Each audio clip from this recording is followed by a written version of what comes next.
What's happening, everybody, and welcome on into Unsportsmanlike Conduct, episode 142. Know what's going on with Facebook? We got a couple of shows going on at the same time. This is the third show on the network today. We got the Mets show, the Yankee show, we got the sports show going on here. Those other two shows, two totally different trajectories. But I am Steve. I got Timmy T right on over here. What's going on, sir? How's it hanging? I'm ready, man. I'm ready for football. I need it. I want it.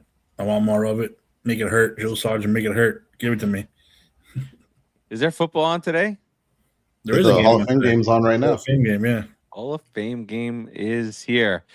So there it is. It's August 6th. Football's here. A month later, football starts. 6 weeks later, our seasons will likely end. The 3 of 6 weeks, that's it? Well, 6 weeks from now, that's only 2 weeks into the regular season. I didn't think the Dolphins season would last that long. Hey, last year I said after the first maybe half of total football on that first Sunday that the Dolphins were already on the clock. I made a video about it and everything is crazy. You know, I wish it would have been right. Or maybe I don't actually. This was a really shitty QB draft. You don't want to box yourself in. You got yourself a nice little QB. Well, you know. Yeah. We'll see how it goes with Malik. Unfortunately, he has no one to throw the ball to. Well, we do. We have people that Jackson Dart can throw the ball to. We do. Yeah. I promise we do. You have running backs and an offensive line. We have things. And a really good front seven. I'm not saying a goddamn thing. we have some things. But this week that it's August. It's August 6th. We're in a little bit of a lull where we're in the week that was the MLB trade deadline. That was we'll get Timmy's take on the Yankees version of that, but I have a version of myself for the Mets. We have a bunch of signings that have gone on in the NFL over the last couple of days here. Some running backs getting paid. There used to be one running back getting paid $20 million a year. Now there's 4. So that's going on. And then we'll last week we did a little SummerSlam preview.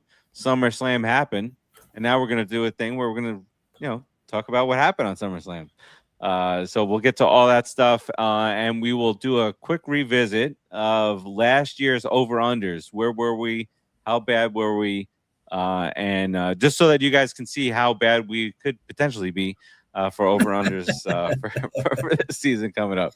But we'll get it started right after this.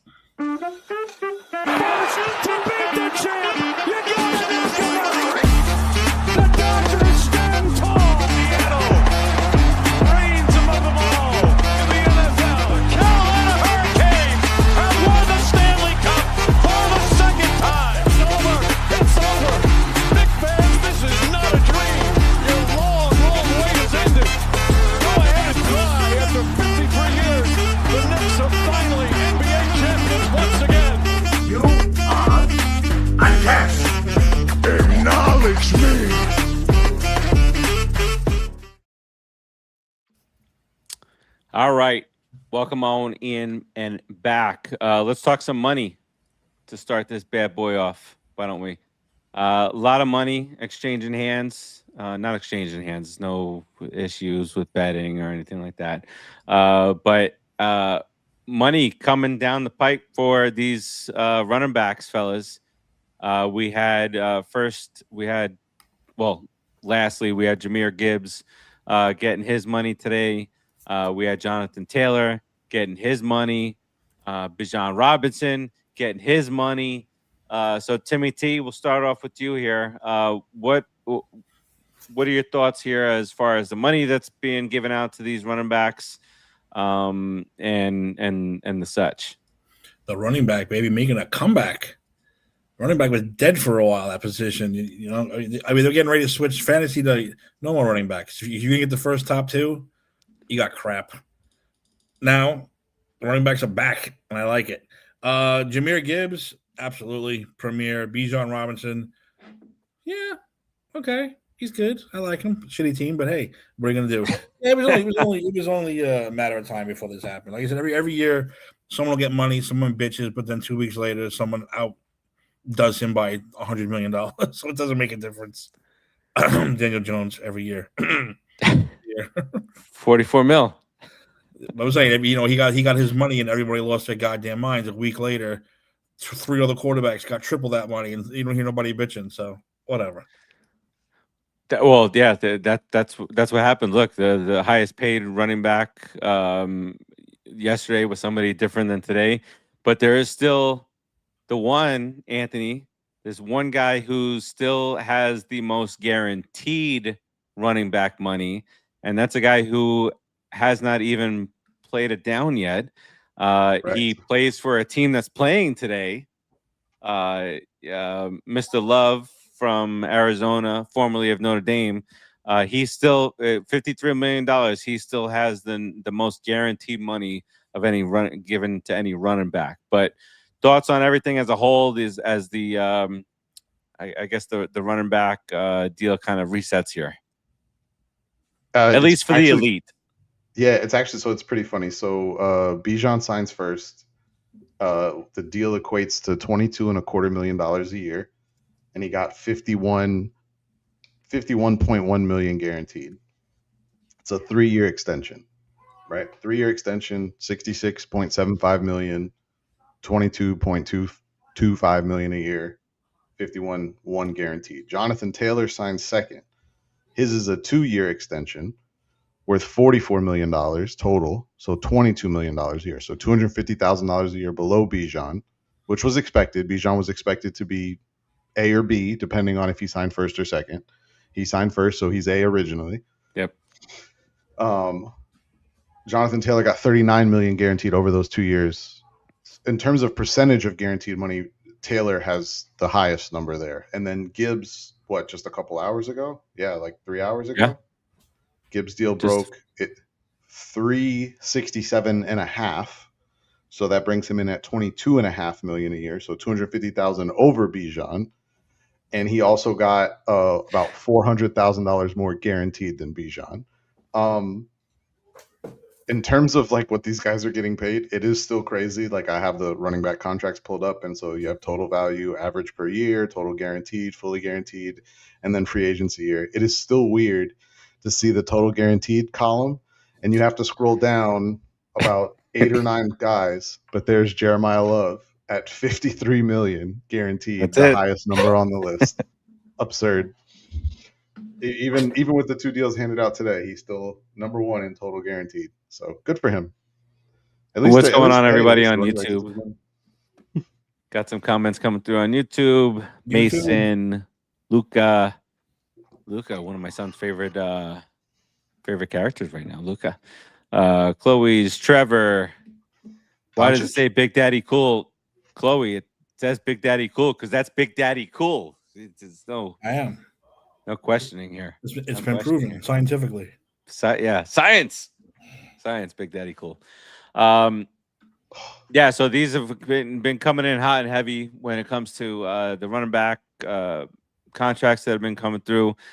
It was only a matter of time, right? And with Barkley, who took the stand, set the precedent. Now he's like 4th, but this is the cyclical nature of this. With just like we said prior to Anthony, to your point, once the dominoes start falling, it's only a matter of who's gonna, who breaks it first, right? So the domino's gonna fall, and that the next guy is gonna get slightly more, and slightly more. He got slightly in terms of their slightly, not our slightly. So do you think like Bijan and Gibbs were like texting each other back and forth, like, "Hey, how much are you gonna sign for?" No. You tell me how much you're gonna sign for, because the fact that it comes out like a literal $250,000 difference per year and only a $500,000 or $400,000 difference in total guarantees, it seems pretty clear that like whoever signed first was obviously going to end up second. But that's right. Yeah. It also seems like the margin in terms of the actual dollars, like the margin is not. I mean, don't get me. I'm not trying to say like $400,000 isn't a lot of money for these guys and what they're making. it's a smaller amount, but it is funny that difference is only a couple $100,000 in The terms difference of maker for us. Yeah, Difference exactly. maker for us. Hey, that's all it takes for some of these guys. I want to make $1 more than that guy. Okay, that's all it takes. I'm the highest paid running back in the league by $1. You know what I want to see? Remember, I haven't seen stuff like this in a bit, but remember what they used to do, like the little videos of like the group chat of like back in the day it was like Eli and Peyton and Brady and this stuff. I want to see something like that, a little comedy around that with this situation, because that's exactly what's going on. We want to know, were you going to group chat? Were you guys talking? And somebody's got to sign first, right? Yep. Yep. That's the All way. right, so good with that.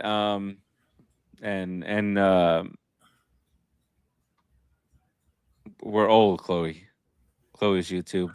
We're all relatively old. We're gonna old men talking sports. That's what this is. That's what the niche. I'll answer if you answer. I'll answer if she answers. No. Carson Beck out here throwing darts. Let's go.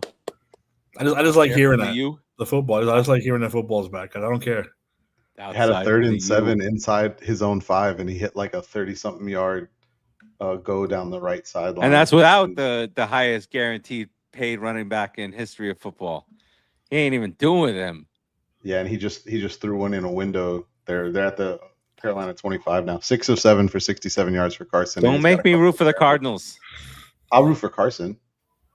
Yeah. I root for Jeremiah Love, Notre Dame fan. So I gotta. Well, look at that. Yeah. We have both rooting interest. We have rooting interest in the Cardinals. Notre Dame. Randomly, we all like screw the Giants. They've been killing us for years. Screw the Dolphins. Fucking, we're Cardinals fans now. We're just rooting for our college teams. Unless they go to the Cowboys. If they go to the Cowboys, then then they're dead to me. Other than that, I always follow my Notre Dame guys. That's like the pain that it brings me every time the Jets draft a Hurricane. It's so disappointing. It's the worst feeling. Like Santana Moss, he spent a lot of years there. Oh my God, it was so disheartening. I was so happy when he went to Washington. Go ahead, Chloe. Guess away. Santana, speed demon.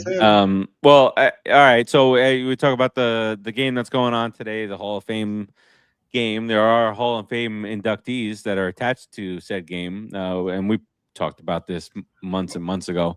But the full list, you got Drew Brees, Larry Fitzgerald, Luke Kuechly, Vinatieri, Roger Craig. Oh, I haven't watched I love watching the Knock on the Door. You made the Hall of Fame thing. I love it. I haven't watched. Did you see the Larry Fitzgerald one? No, I haven't seen any of them yet.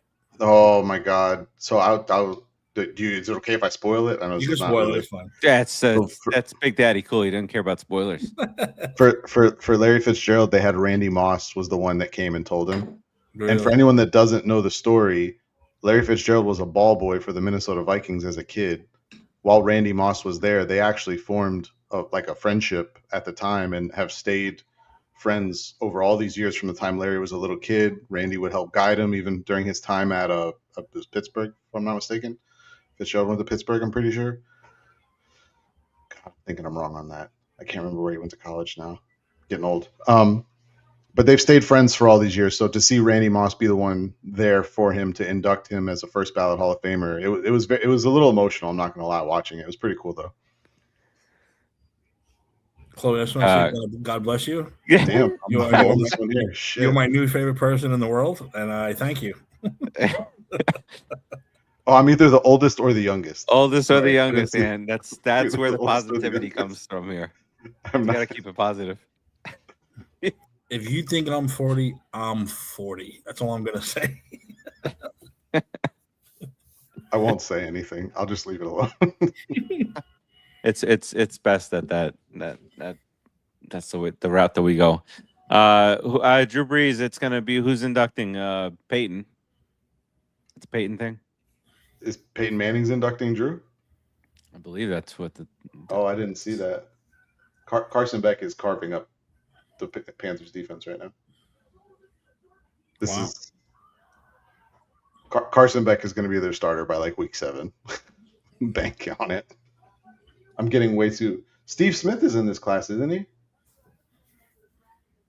It's actually this says Sean Payton. What did I do wrong Oh, there? you with said the, you said Holy shit, it's Peyton. Terzio. I did say Terzio, Payton. my friend. Haven't seen you in Terzio? years.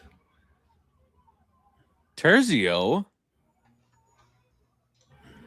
Well, Terzio. No, yeah, Terzio showed proof of life for a Mets show back a few months ago. Now you're a target now, Big Daddy. Let me not call you Big Daddy. Let me call you Well, Big Shiro, Daddy. Shiro, you all look old a little. Well, according to you, I look young. So we're gonna ride that. Yeah. Who is your first favorite person in what? Sports? In life? Because I'd have to say my mother is my first favorite person altogether. Terzio, my friend, man. I'm glad to see you. I haven't heard any of your Mets propaganda in so long. It's been quite some time, so I had to hear the propaganda from you. I don't know where I got Peyton Manning from. Maybe they just said Peyton, and I went Peyton Manning instead of Sean Payton, like a dumbass. Maybe that's what I did. Yeah, that makes way more sense. I couldn't Peyton understand Willis. why is You know, it's Peyton not Manning Peyton Willis. That's Peyton Hillis. There you go. Peyton Willis or Hillis. Look at us.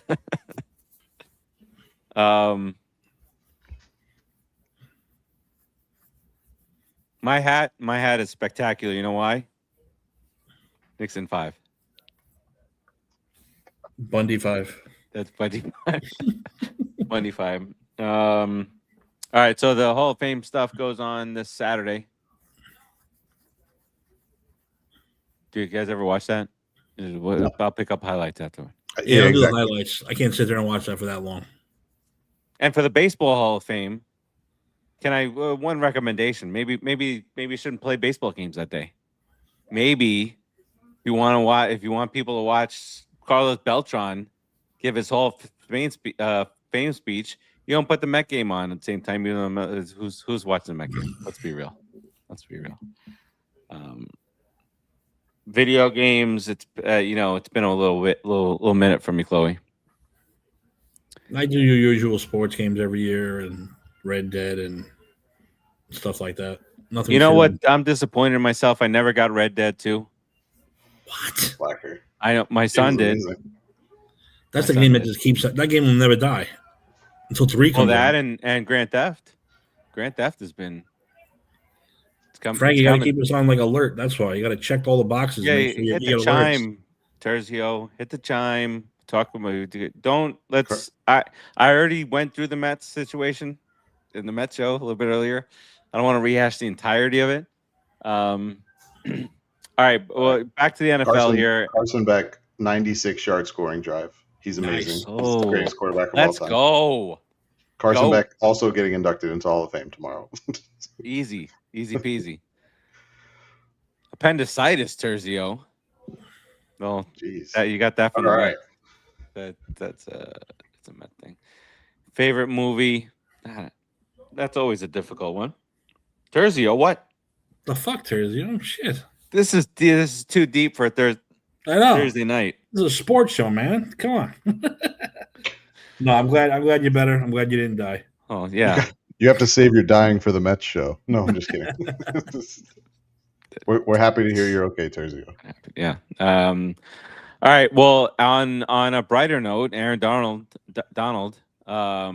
he worked out for the Rams, saying it's the best workout in the history of workouts, is what they're saying. They had to actually report it because he wore Rams gear.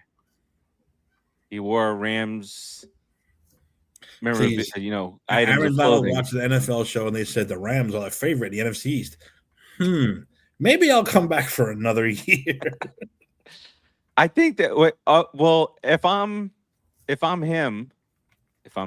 him. Okay, first of all, if I'm him, hell yeah, I'm coming back. Go get a ring. And if I'm the Rams, for sure, get Myles Garrett. You got why wouldn't you be? It burst, Terzio. Oh. Okay, that's really bad. Favorite movie. I'm a Star Wars fanatic, and I think The Godfather is the best movie of all time. Terzio, don't scare us like that, man. We can't have that stuff. Yeah, I can't even imagine that bursting open. It's mostly a football show. We're going to talk a little bit about the trade deadline in a bit, and then we'll talk SummerSlam to close it out. Bring everything today, Thursday. We got wrestling, everything. Yeah, I say that, and it's not a lot to talk about. And topics, stuff to talk about. And then knowing us, we'll end up on Spider-Man and who knows what else. Knowing us, yeah. Listen, there it is. Listen. My son just went to go see it a second time. We're gonna go see it in IMAX, not the real IMAX, but in IMAX on Saturday. And then next week, I want to. What is it called? RDX? Screen X. Screen X. That's it. Screen X. I found out that there's 2 Screen X theaters in South Florida, so I might want to try that. That's the one that extends out. Or isn't it I go get the concussion? Oh, the 4DX. Yeah. I don't want to talk about it yet, but real quick, now that we've all seen it, how did you guys see 3D? Did you see 3D by any chance? No, regular. No. Okay, because my son saw it in 3D today. I haven't gotten a debrief yet. The swinging scenes literally almost made me sick. That's how good they were. The swinging scenes was so good. I'm watching. I'm just going, oh, I can't. The fighting scenes too were amazing. Did you hear about who did the choreography for the fight scenes? No. It's Jackie Chan's stunt team. Like it's a stunt team that he runs. Nice. He actually went and visited set and everything. So that's pretty cool. But yeah, no. I thought in terms of that was probably some of the best web swinging we've seen since what? Was it Garfield's first one that had really good web slinging? Well, the camera was shaking, the wind was blowing. It was like, whoa. Yeah, it felt like there was actually like a camera following. It was great. Yeah. It was done really well. I was very happy with the movie. All right, that's for later. Let's get back to sports. Yeah, back to sports. Sorry, off topic already. We'll go on a tangent. It wouldn't be our show without a 3-hour show, and Farace's cursing, and he's down to his last glass of whiskey, and that's it. Can never run out of whiskey. Bottle's running dry. Yeah. Terzo says, let me get one quick chat. F the Yankees, F the Giants. Not football. What about the World Cup? We actually did World Cup chatter when the World Cup was going on. Terzio shocked. Yes, Keith. Yeah, Keith. We lost Keith. Yeah. But well, you got to tune back in because this was not the season that Keith would have wanted. We're constantly talking about what would Keith possibly even be saying about this and that and this and that. He would have broken the record for Flacatas this year. Flacatas would have been flying. He would have definitely been DFAing people, and he would have definitely been texting saying, "Farace, I cannot watch this team. I'm going on a 1 week no Mets." So I missed the time when I told him, yeah, the back job. Keith was very famous for having Steve Cohen over his shoulder. Terzio would always tease him about the, having an updated, high definition backdrop. So definitely miss Keith. Chloe, we appreciate, new subscriber. We don't talk soccer often, but when we do, we talk about it well. That's why we do what we do. All right, and really early on, because I hate all this stuff early at this point in time, because I'm watching all these shows and they're saying, quarterback controversy here, and does this give Aaron Donald, if he signs with the Rams, are they unanimous favorites just to run away with everything, or is it the field, or is it the Rams, is it this or is that? And we're on August 6th, and every single year we do this type of thing, which I don't want to do, and then inevitably we're in like week 7, week 8, and we're like, this person's the MVP, and then everything fucking changes. So we're more of a week-to-week show here. We're not looking long-term at Shador Sanders versus the other douchebag that's throwing interceptions left and right in Brownsville there. But realistically speaking, what would you expect out of Aaron Donald over the course of a full NFL season at this point? What are you thinking, Ant? Situational pass rusher. He's not playing every down. Not right. After not playing for 2 years. He's a situational pass rusher. He'll be in on third downs, passing downs. You might see him play, certain situations. But yeah, a situational pass rusher. I don't mean to make that sound like I don't mean to understate it. Like there's still a lot of value he can bring. I do think the phrase "Aaron Donald worked out" is probably the funniest thing I've ever uttered. For anyone that's ever seen that Yes. man, does that quite frequently.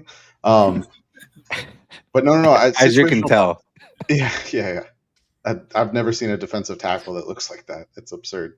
But yeah, no, he'll be a situational pass rusher for them. They actually have decent defensive line depth, so it still adds value to what they have up front. And it never is a bad thing to have depth in the NFL when injuries happen hourly or by the minute if you play for San Francisco. Jeez. It's just nonstop. I know nobody on this show roots for injuries, but no one team's injuries bring a smile to one's person's face more than let's rephrase it. Yeah, like if you had to, if like a little smirk popped onto your face when you heard certain things, that would be the team. I'll save the smirk for when they lose. That's when you get the smirk. Yeah. That's when I'm the most happy. And it's sad because it's a team that the Dolphins play once every like 4 years. So Terzio, yes, that guy, and also Marcus Simeon of the New York Mets. Oh, he had 3 hits today. Marcus Simeon plays for the Mets now? Yeah, well, I don't know if you want to say that. Plays for the Mets. I mean, he definitely runs out there in uniform. He stands in the batter's box sometimes. He's out there in the field, but we don't know what he's actually doing. Didn't he have like a 40-30 here a couple years ago? Not for the Mets. I knew that part. He definitely didn't play for the Mets. Yeah, listen, just to touch on this, because you brought up Super Bowl odds, the Rams are the very heavy betting favorite right now. They are plus 550. The second team is actually double those odds. The second team is Seattle and Buffalo tied at plus 1100. That's absurd. Yeah, really? They did just win. I mean, and it's basically the same team. Guys, I know you don't want to hear this from me, but the Chiefs are like plus 1600. Just throw that out there. 1700. 17. I want to stay in that dynasty. I need to see Patrick Mahomes not throwing balls off his center's helmet before I can believe that. That's so funny. Especially it's 7-on-7 drills with no pass rush. I'm like, what the hell did just happen? All right, Terzio's letting it out. The clone of Robinson Cano. Polanco's a crook for sure. This guy is batting 140. That I'm not even exaggerating. It's not an exaggeration. The lowest odds Super Bowl team this year is none other than the Miami Dolphins at plus 100,000. Hey, put $1 down right now. You never know.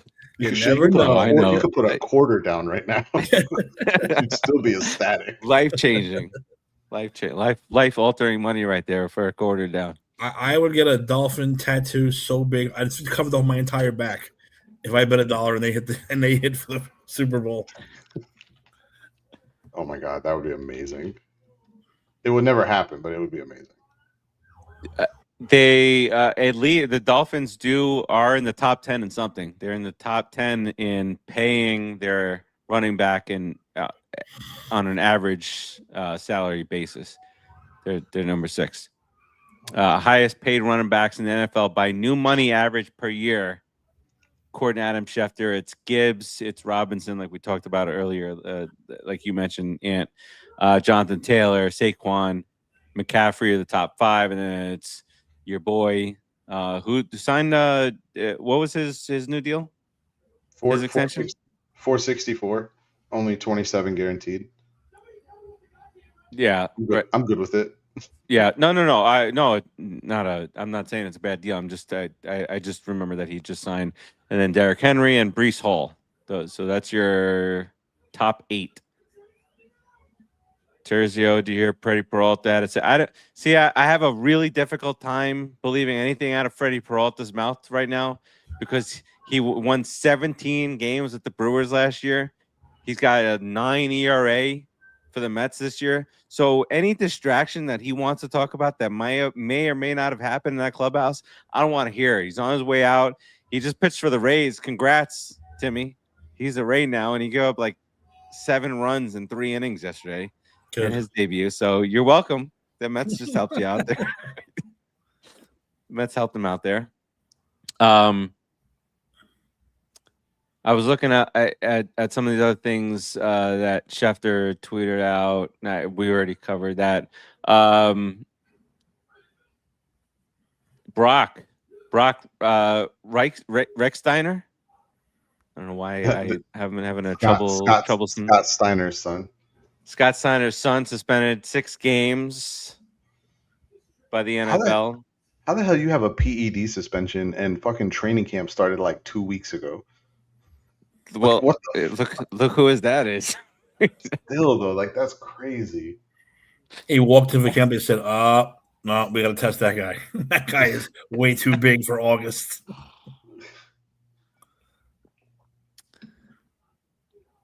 Eligible to participate still in preseason activities, including playing preseason games. Takes effect when the roster is reduced down to 53 players. All right. So that's a lot of the NFL news. Anything else that I missed from the NFL? Outside of the stupid things that they're bringing up just to ramble on and talk about on some of these shows right now. Any actual real news that I missed? No, I think that was good. Because the next few weeks are the weeks just to make up bullshit to talk about on Carson the shows. Beck may end up being their week 1 starter. Like he's killing them. He looks good though. He's doing all the things he did in college though. Like if he has a clean pocket, he's gonna make the throws, and then he knows when to escape. You just gotta limit those boneheaded plays once or twice a game. Escapability.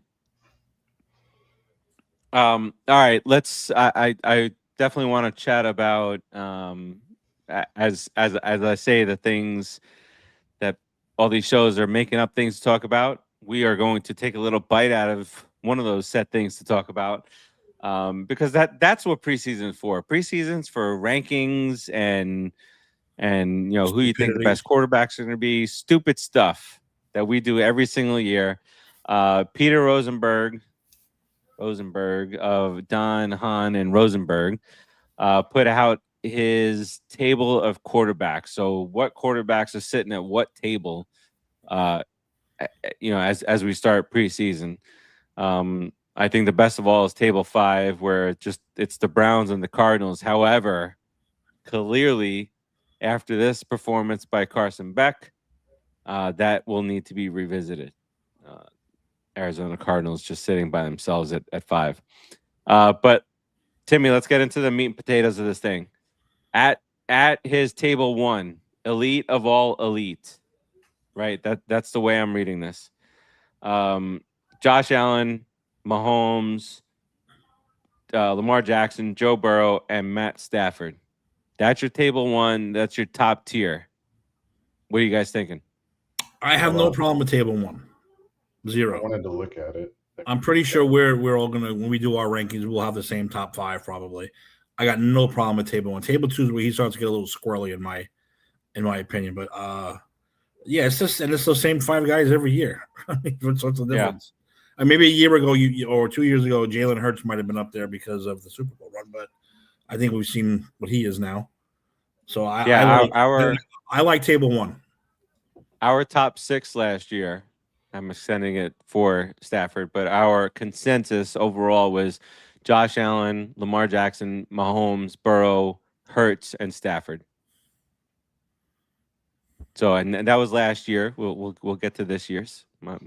We might be one list short this year. But Timmy, I think you're right. Table 2 is where the debate kind of gets started. I think personally, this table 2 can get chopped in half. Oh we yeah, got another Big nice time. play, Carson Beck. Touchdown. He's going to win the starting job before the night's over. Apparently, Let's go. he looks really good. I'm not gonna lie. He's been Starting making some great job throws. in the Hall of Fame game, maybe. All right, so table 2. Trick question, Terzio. That's a prop, not actually a microwave. I like to make it look like I'm sitting in the kitchen, so it's a prop. That is a digital background. He's not That's actually a show. That's a future show on the network. This is a blue screen. I just I like microwaves. Terzio, don't bring up Brian McCann. It's not many happy memories, but all right, table 2. I think table 2 can be chopped in half, but here's where he landed with table 2. Jalen Hurts, Jaden Daniels. I don't mean to say it in a way to sway anybody's opinion. So let me restart that. Take 2.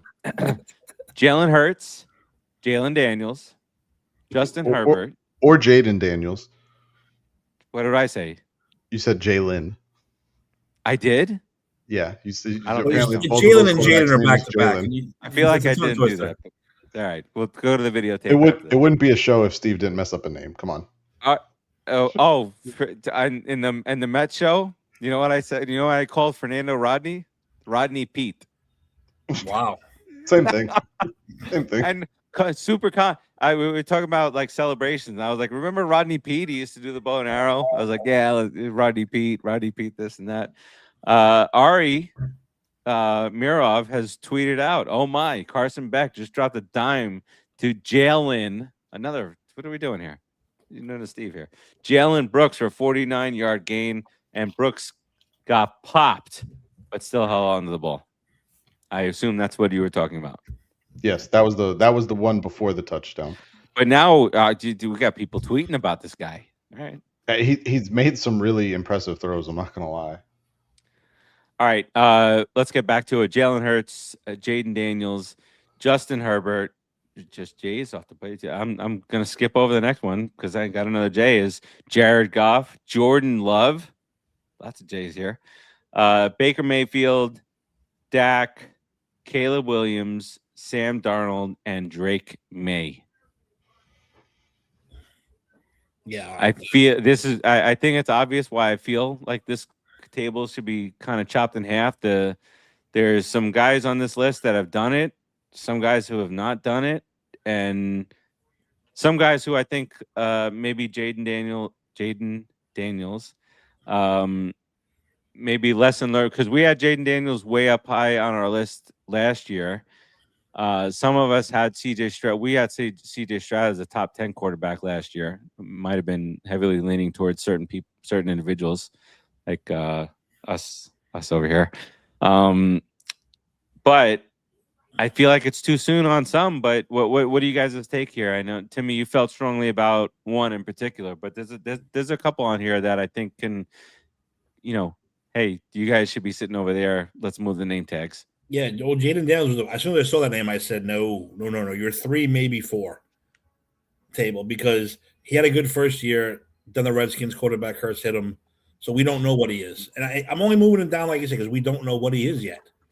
He hasn't shown me enough to prove that he belongs at a table 2, maybe not even a table 3 at this point. Herbert, Baker, Goff, Prescott, Caleb Williams, table 3. I'll put him at a 3. Sam Darnold, 2.5 at least. If Caleb's at 3, he at least gets preferred seating. Yeah, he gets ahead of table 3. Table 3. He's head of table 3. Sam Darnold, I don't care. He won a Super Bowl. He's a 3 to me. And Drake May is a 4. Drake May doesn't improve. Drake May with the easiest schedule in the league, and he played a real team in the Super Bowl, and we saw what happened to him in the Super Bowl. Drake May is a table 4, at most. I think it's going to be really interesting when we do our rankings, because it does feel like the first tier I don't think is difficult. I do think, in all honesty, over what we've seen from a certain quarterback on table 1 over the last 24 months, that there's a lot of reason to say he doesn't deserve to be at that table, but we're going to put him there because of past accomplishments, which is fine. Lamar. I was going to say Patrick Mahomes, but He See, but hasn't been. you could say hasn't been Patrick. very I think good we 2 could years. say Lamar, and some people will say Joe Burrow. Didn't Lamar win MVP 2 years ago? Yeah, but look, last year drove away the head coach and all this stuff behind it. See, this is oh no wait, this is preseason bullshit talk. Yeah. Just wanted to throw it out there. This is the stuff that they're talking about. They're talking about Lamar drove away the head coach, and he could have stopped it all, and he was injured. He's got to prove himself. Hey, him and Burrow and But I Mahomes mean, got him off the injury, but not that I want to sit here and defend Lamar. I mean, I do like him, but I mean, the 2 years prior to him being hurt, he was back-to-back MVP. Am I looking at that wrong? oh no, I am looking at that wrong. I'm sorry. He was runner-up in 24. He won it in 23. I apologize. So he was a top 2 MVP candidate those 2 years and a first-team All-Pro both years. But what have you I'm done just for me saying. lately? What have you done for me lately? That's what counts. What have you done for me lately? I get it, but he wasn't the only one that had injury Timmy, problems but then you last year. can't put Sam Darnold over a table 3. What have you done for me lately? Yeah, but I don't know. He Got hasn't bump him a little Two-way bit. street. I agree. He's done nothing. I don't know. He won last year. Won a Super Bowl. I don't see it.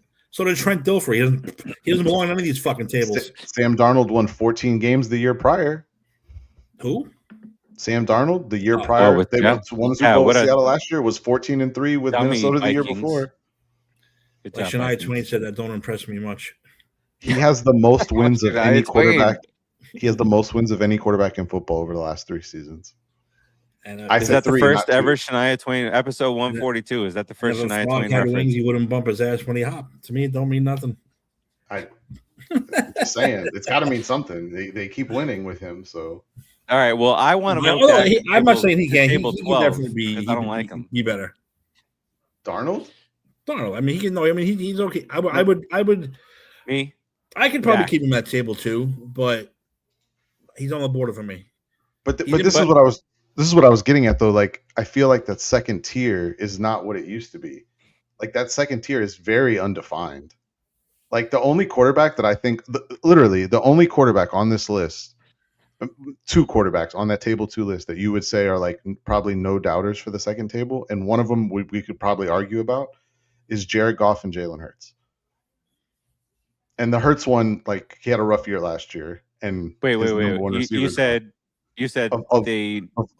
of all the names on table 2 on his list, on Pete Rosenberg's list, the only 2 quarterbacks that I think we would all agree on are deserving of a seat there are Jared Goff and Jalen Hurts. Reluctantly, and the Hurts one, I think you could argue because he did have a bad year last year. What about Herbert? You don't think he belongs to the 2?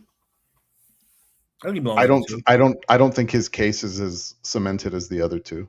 I love Herbert, who would be there for me, but I don't think it's as easy to explain his case as it is to explain theirs. So, all right, let me take one step back here, because there's levels to all this stuff. So are we, and we talk about this every single year. So are we basing this on quarterback ability or what they've done, or a combination of the both? We probably need to define this. I try and base this it on this is Rosenberg. So let Rosenberg be, but we'll define ours when we do it. Just want to make sure Daddy Cool is actually pretty funny. Saw that. So make sure everybody saw that.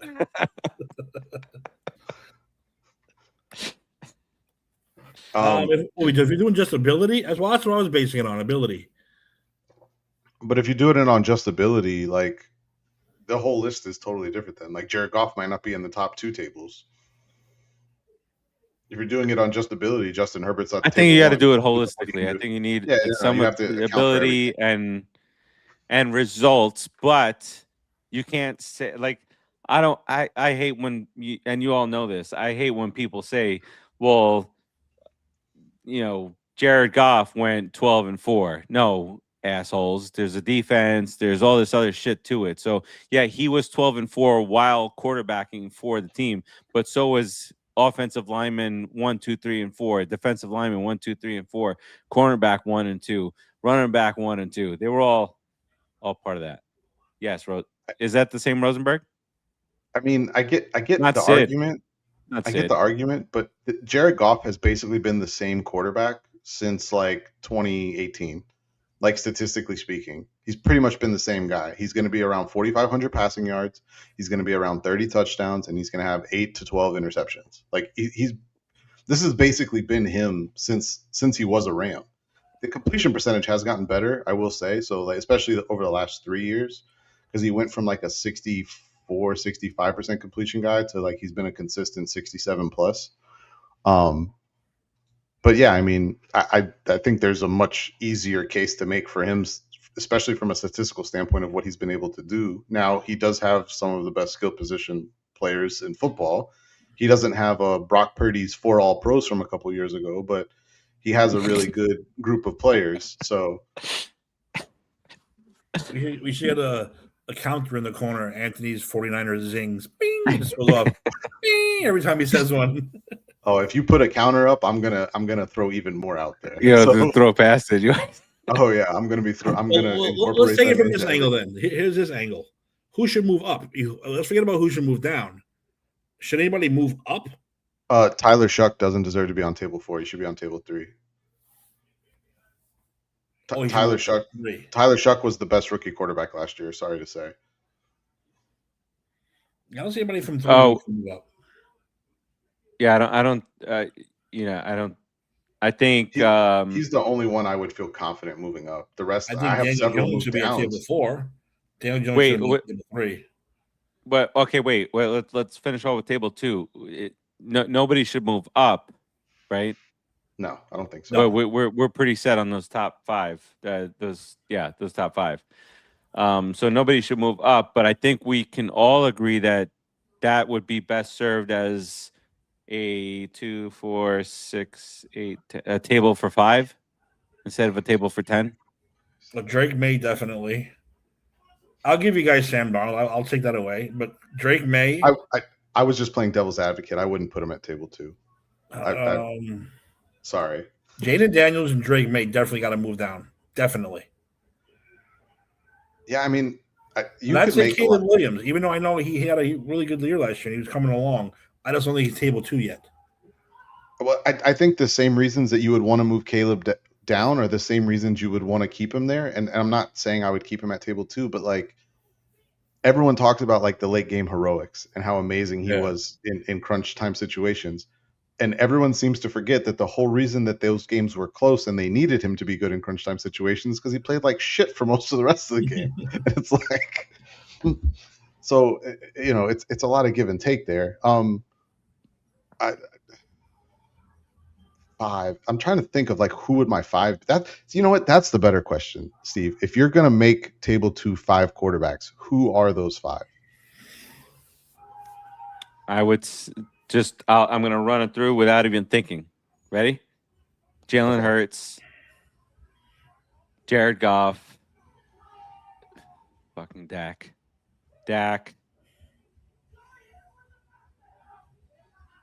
Am I putting Sam because of the Super Bowl? Sam. That's up to you. That's a personal. I don't want to. If I'm not putting Sam because of the Super Bowl, then I'm going Justin Herbert, and I am going Jordan Love. Okay. Jordan Love, it's funny because I was listening to another show and they were talking about Jordan Love. And it's funny because everyone thinks there are no other shows. I was listening to stuff out in the world and but they made an interesting observation that makes a lot of sense. So like Jordan Love gets looked at as like a high turnover quarterback, and Jordan Love actually had a top 10 interception rate of all quarterbacks last year. Right. But his turnovers are so bad when they happen that they stick in your head a little more than the average person. So which makes sense. I don't have any arguments with any of the names you put in there. That's probably, gun to my head, that's probably the same 5 I would pick. Yeah. Because I don't think I would take May over any of them yet. I think May does a they lot can of sit things next really to each well. other. Maybe table 2.5 is like a half of an inch The behind. kids table of table 2, I get no. but better than table 3. That's disrespectful because Is it though? I mean, Where's Baker sitting? Are you knocking Baker down to a 3 or a 4? I wouldn't no. put him over Baker's any of at the 5 2.5. names. Yeah, I wouldn't put him over any of those other 5 names. Yeah, I feel like I said, I think those 5 that Steve threw out, those are probably the same 5 I'm picking. I already made the case for Jalen and Jared Goff. I think those to me are the no-brainers for table 2. Like they're there. Herbert, I would still put him there, but I do think we're starting to get to a point where like we need to see more results and stop just talking about the ability, because the ability is really carrying him. He does things that not many other people can do, but we need to see more results. But I would still put him at 2. But he would be like a prime candidate to where like if this year isn't great for him, he's not at table 2 anymore for me. Right. I would make the same argument though for Jalen Hurts. I think if Jalen Hurts doesn't have at least a good season, I would consider moving him down. Dak, I feel like almost gets a pass just because he's been. I mean, I get it. He's regular a Cowboy. season, I know you guys. regular season. Yeah.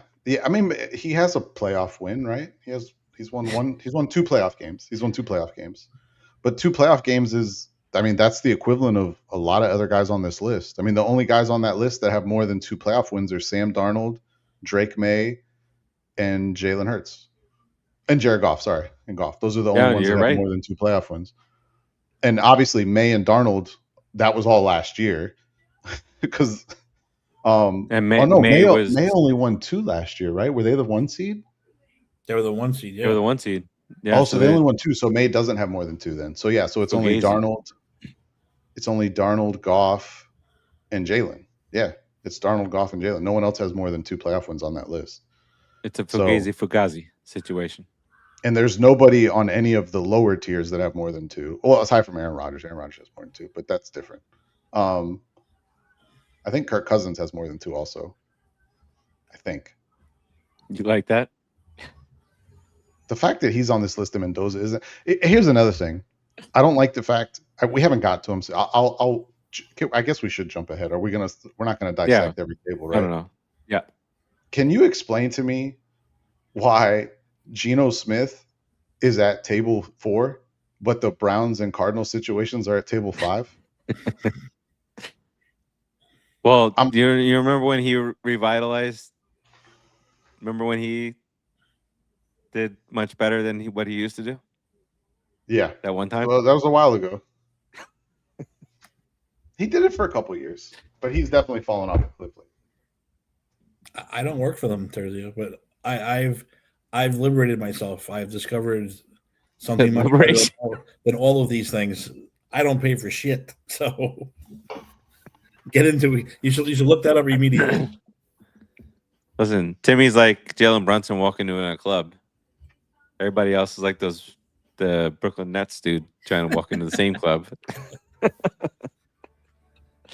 Table 3, 4.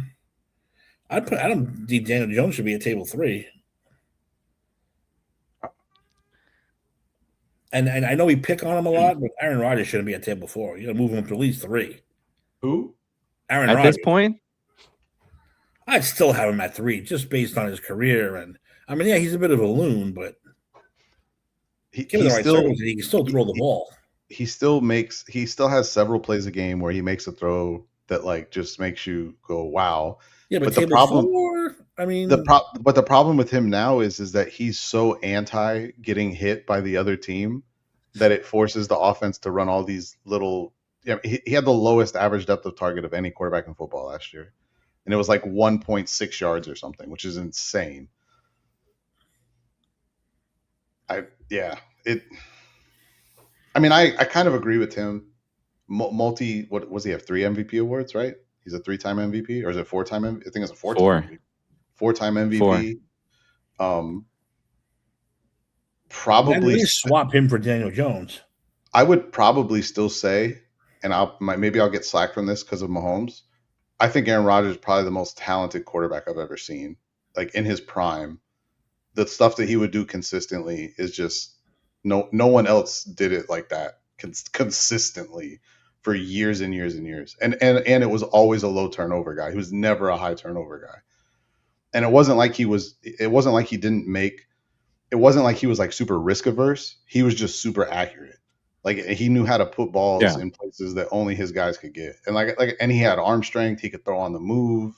I mean, I still to this day remember that throw he made in the playoff game against the Cowboys, where he is scrambling to his left. He's a right-handed quarterback, scrambling to his left, linebacker bearing down on him. And he makes a throw about 25, 30 yards down the field. He has to get over 2 defenders and get the ball in under the collapsing safety, all while still keeping the ball in bounds for Jared Cook to keep himself in bounds. And it's one of the most beautiful throws I've ever seen. Like scrambling to the wrong side, on the run, pressure in your face, over 2 defenders, in front of another one, and still give your receiver enough space to catch it in bounds. It's an insane throw. He's got several throws like that though. He had one, I think it was on a Monday night game, or maybe it was a Sunday night game. I remember Ralph and I talking about this as we were watching the game. He was scrambling to his right. He threw like a 55-yard bomb to Jordy Nelson, and he's in full scramble, and he throws an absolute missile 50 some odd yards down the field like it was nothing, like right in the breadbasket. Like he just did shit like that regularly. I was in my 30s then though. He wasn't. He was probably in his late 20s. I mean, but yeah, no, he's the most talented quarterback I've ever watched play football from just a pure quarterback standpoint. And I will die on that hill. I love Patrick Mahomes. I love watching him play. Rodgers was different. Yeah, I guess between table 3 and table 4, there's some maneuvering back and forth, but kind of without knowing because like what is like Tua's done. If you thinking through what they've done, and you got Tua at table 4 and Malik Willis at table 3.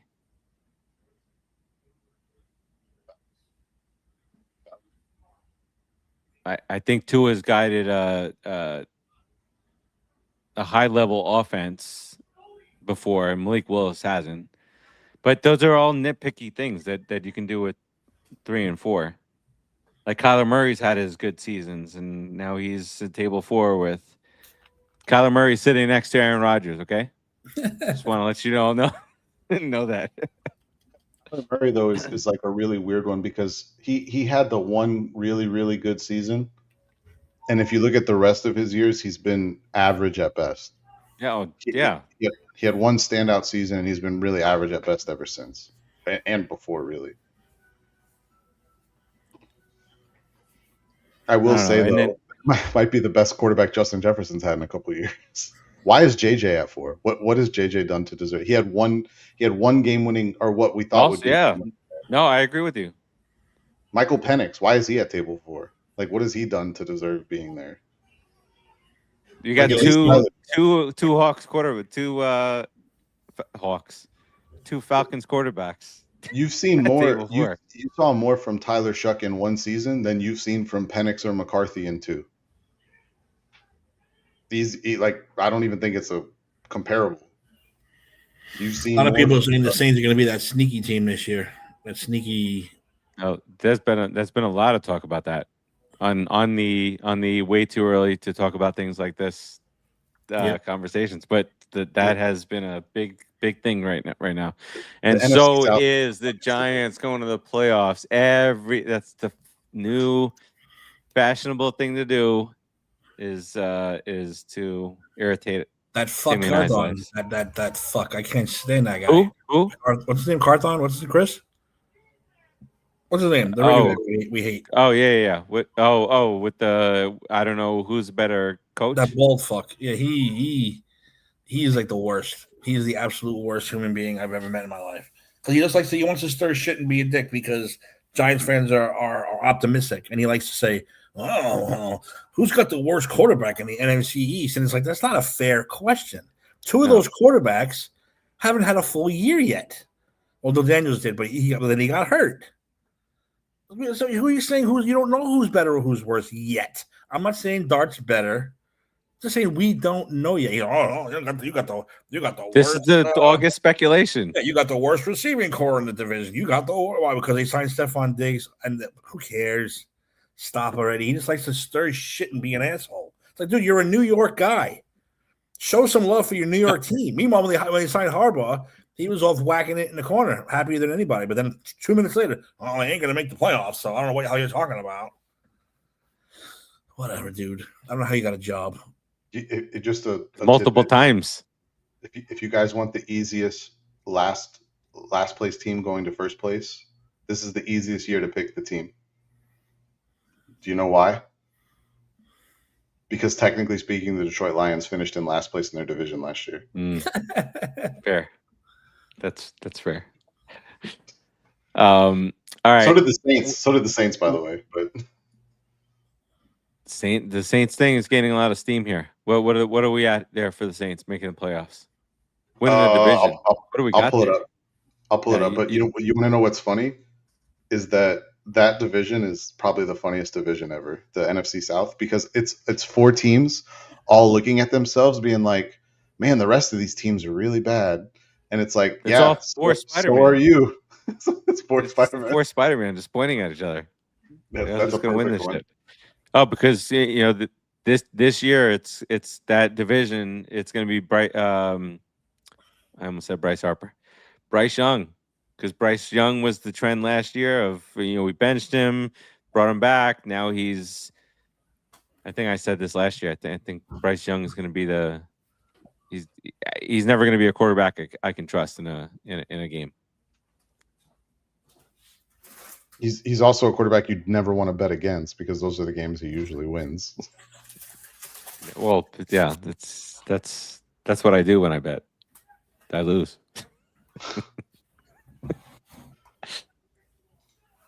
That's why we do what we do.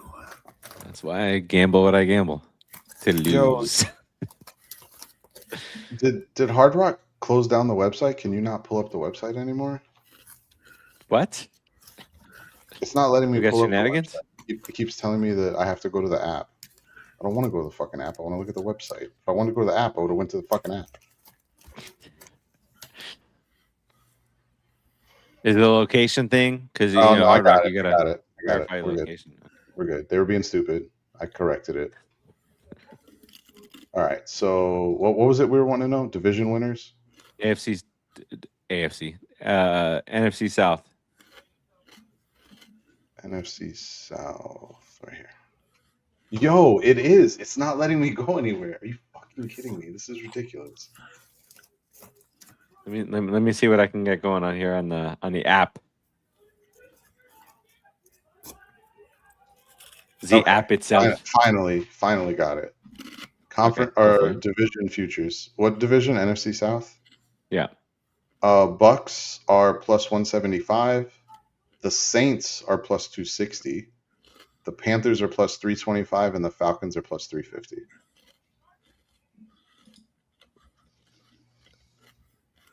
Saints doing it. I'm gonna put some money into it. You could really make some good money if you could parlay a couple division winners together. Get some really good odds on some of those.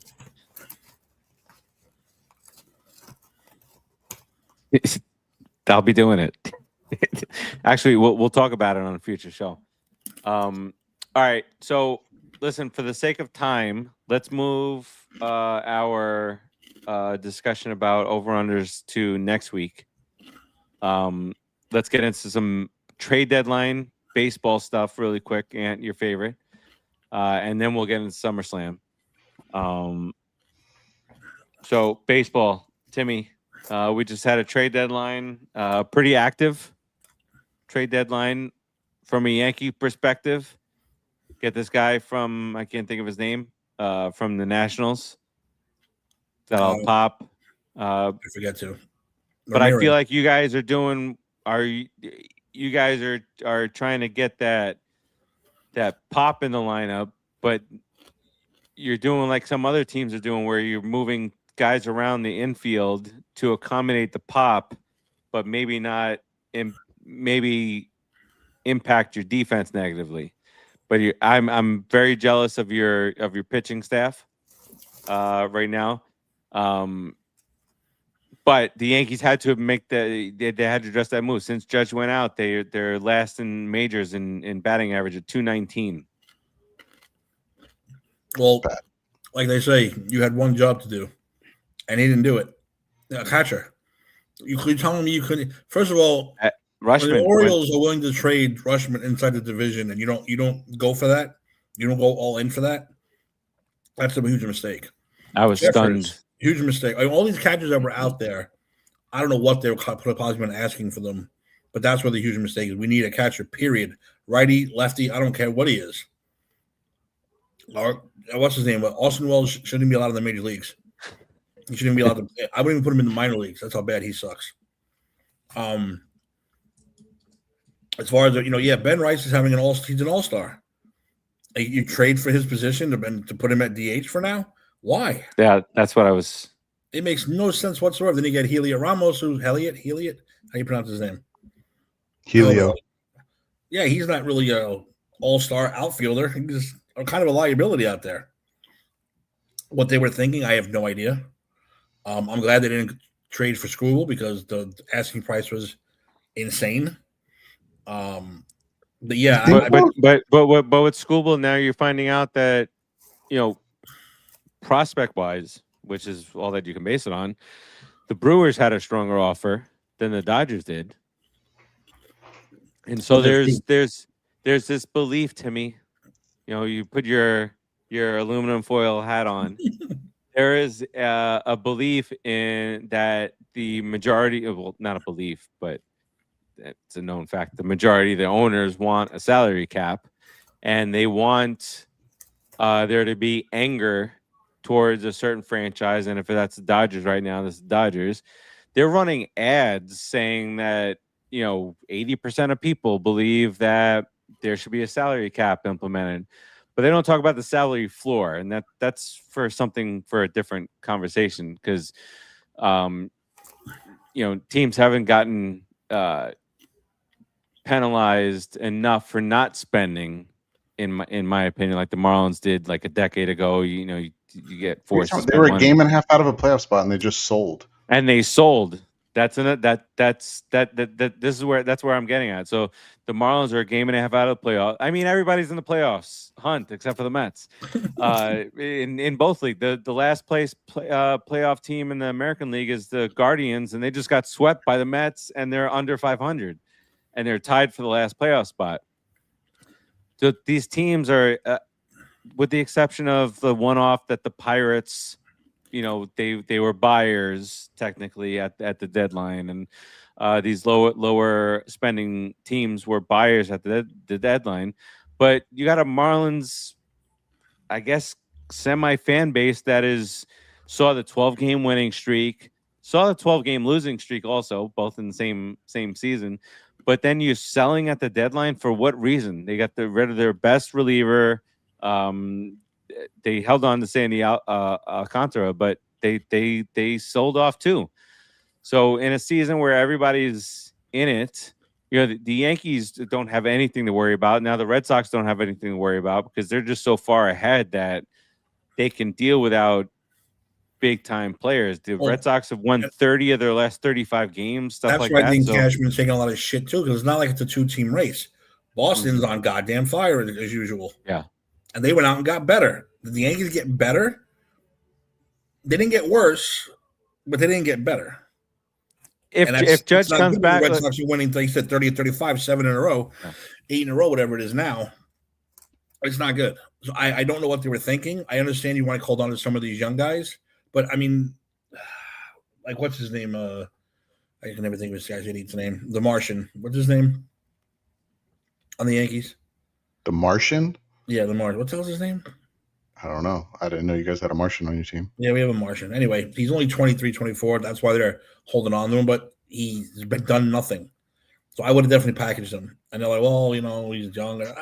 Come on. Package, like you said, fuck those picks. It's the same thing. 70%. It's factual statement. 70% of the prospects over the last, I forgot how many years, 10, 15, that have been traded at the deadline have not even made it to the major leagues. They how many times have the Mets sold over the last 15 years? And the top prospect that they ever got in exchange for somebody was Drew Smith, and that was for Lucas Duda. Okay. Well, I think the Orioles asked for Lombard Jr., Spencer Jones, and a pitcher, I believe. And they were like, no, that's just not going to happen. And thank God, because Lombard Jr. is already 2 games in. He's already a god in the Bronx. It's 2 games. So, I don't know. You had, like I said, you had one job to do: go out and get a catcher, a hitting catcher, and he didn't do it. So, I mean, I think for the Yankees, it was a failure. Yeah, the best thing that you guys have going for you is that the American League is pretty trashy this year. You know, what do you think of the Mets got 18 players back? We'll see in like 3 years if this panned out. Well, you didn't get rid of anybody. You didn't get rid of anybody. I'm saying that you were like, oh my God, how could you trade him for a prospect? We got rid of everybody from our strongest, which makes sense. You know, our strongest area was our bullpen. If not for the bullpen, the Mets would be 40 games under 500. But you know, Freddie Peralta, who fell off a cliff. I mean, you win 17 games, have a ERA around 3 for the Brewers last year, and then you shit the bed here. And a lot of scouts around the league said that he just wasn't able to handle New York. He put so much pressure on himself, and that happens. That happens a lot. That's a thing. That's a real thing. For sure. And then, he goes to Tampa, and he gives up 7 runs in 3 innings or something like that. Outside of that, we gave up our absolute best bullpen arms. And I think we were top 3 bullpen. But again, when one facet works and nothing else is working, you're still going to be 15 games under 500 and in last place, no matter how much money you spend. But they got rid of everybody that they could have. The guys who are the Mets fans are complaining that we didn't get rid of Simeon or Robert. Nobody's taking these guys. And nobody wants them. That's the point. Those guys are going to play when they are put in the lineup. They're going to play for their, baseball livelihood next year somewhere else. But I love the core, the Mets lineup of offensively. I love the core. I love the 3 or 4 pitchers that they have coming up. Or that have already been brought up, Scott and these guys, McLean in the rotation. So now they've got to replace the Polanco, who they brought in from Seattle. He's a 270 hitter, batting 140 for us. Robert, we saw that coming up 17 million miles away, that he just was not going to pan out, which I'm glad that he didn't pan out, because now you got other young kids that are out there that are really thriving out there. So not that there's going to be a baseball season next year, but I think the Mets are positioned to bounce back if there is a. I took my kid to the minor league Yankees the Somerset game. He's like, I went to the Binghamton game a few weeks ago. I didn't recognize anybody. I said, yeah, because they're all in the majors now. They're all getting called up. He's like, why are they so? Because they're Binghamton's 9-20. I go, yeah, they're bad because all their best players are already in the majors. They're up. They're bringing them up now so they can get used to the major, be ready. Same thing with the Patriots. I don't understand. I don't know who the hell anybody is.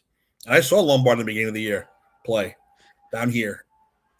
I always talk about screw them prospects or whatever, but it's a little tough to take that you traded the leading MVP candidate from this year for Javi Baez a few years ago from a 2-month rental. So Pete Crow Armstrong, in case you haven't noticed, haven't watched any baseball this year, maybe that's Ant, but he is the leading candidate for MVP ahead of Ohtani because Ohtani's not pitching. But yeah, however, back then Javier Baez was still Javier Baez. He didn't know he was going to fall off completely. I mean, I think it kind of made sense then. Yeah, And then I don't know if you saw what Pete Armstrong said about Babe Ruth. Have you heard that? He said, Hey. "Well, back when they were pitching underhand to Babe Ruth." It's actually really funny. I'll ignore that. Didn't take too kindly, but Mad Dog loves his, old timers and whatnot, and the respect to the game. But yeah, that happened. Speaking of falling off, this makes Yankee fans very happy. It actually makes me happy. To the big dumper, he got a big dumper. He got a nickname from last year, Cal Raleigh. He was almost the MVP last year, Timmy. Have you seen his stats this year? First of all, let me tell you something. I never heard of the guy until last year. Yeah, that's the absolute. Maybe because I fall off baseball for a little while, but never heard of the guy. No. And the MVP better than Judge. I said he's not better than Judge. Don't say he's better than Judge. He's not. MVP. He'd be the home run. I was like, dude, I never heard of him. And there you go. And he had one good year. Move on. This man is batting 162. How many MVP home runs? Candidate. He's got 12 home runs. There you 10 go. bombs. Carson Bench, Mets rookie, has more home runs than this guy. 43 RBI. He's got an OPS. Now, when even people who don't like some of these new stats, I think OPS is the legitimate source here. Did he cash in? I don't his think MVP year, or no? He's already on the contract. What's his contract?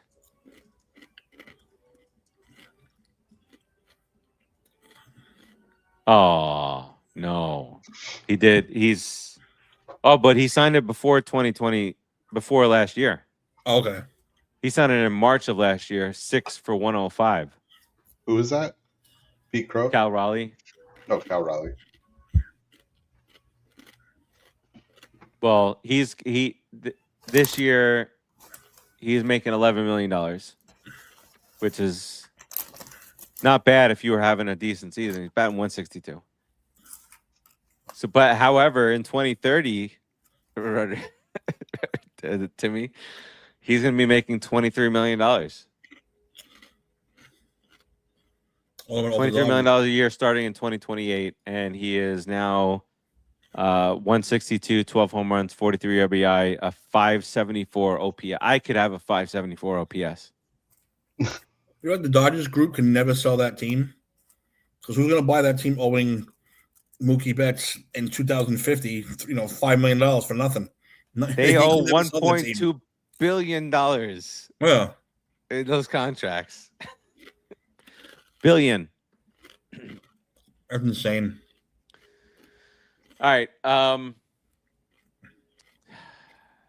Listen, the Mets did what they needed to do. They needed to sell off. I'm kind of done with Stearns. I'm not done with it. This interim manager is a bum. He's nothing. So we'll see. They have a lot of work to do, obviously. But my favorite thing is that there are still Mets fans with hopium, because people are putting out stats that 5 times in the history of baseball, teams have come back from the amount of games under that they are at this point of the year and made the playoffs.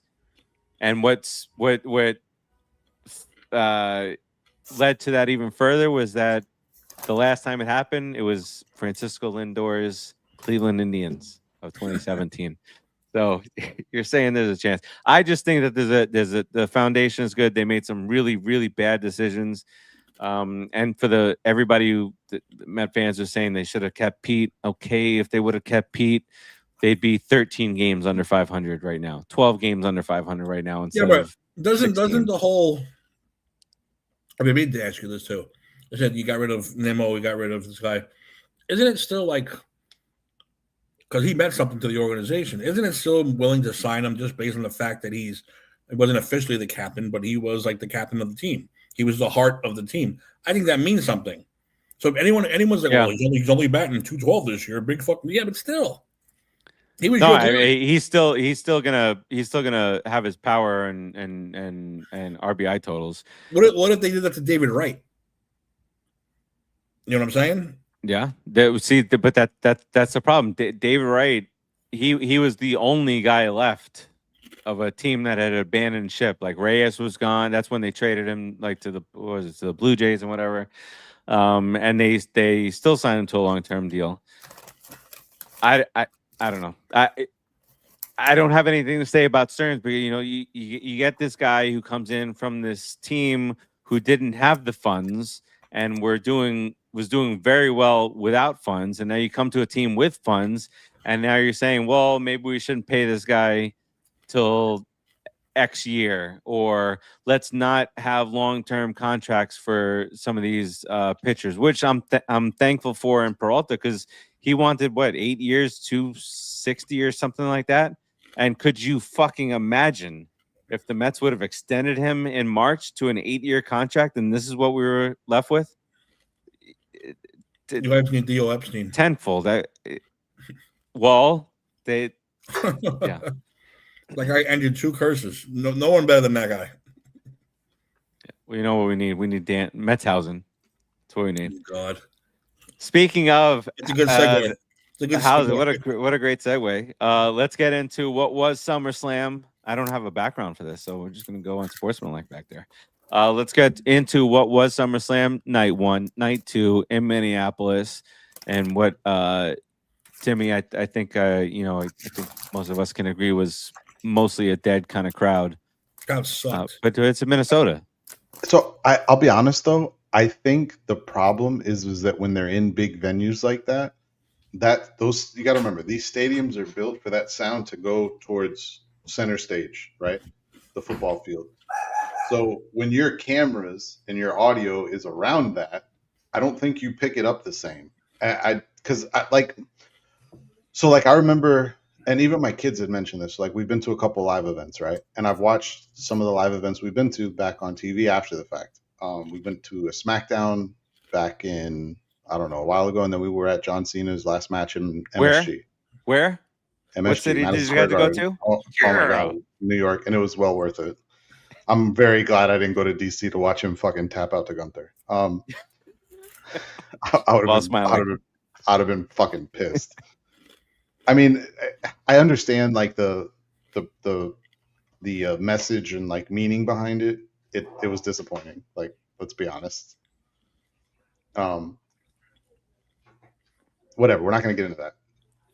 But like that Raw that we went to at MSG, like I can promise you, being in that arena, that shit was like earth-shatteringly loud.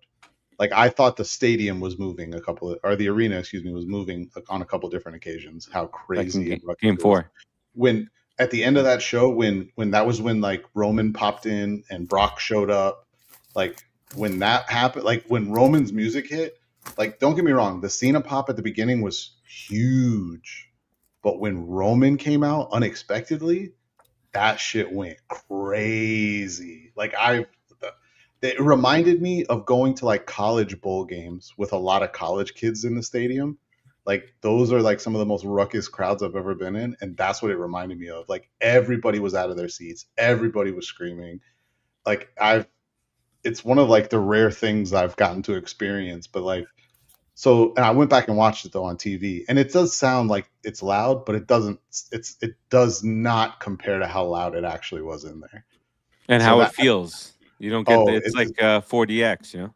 You do lose a lot on the TV conversion. I was very shocked when I went back and watched it because like like I said, the Cena pop was great.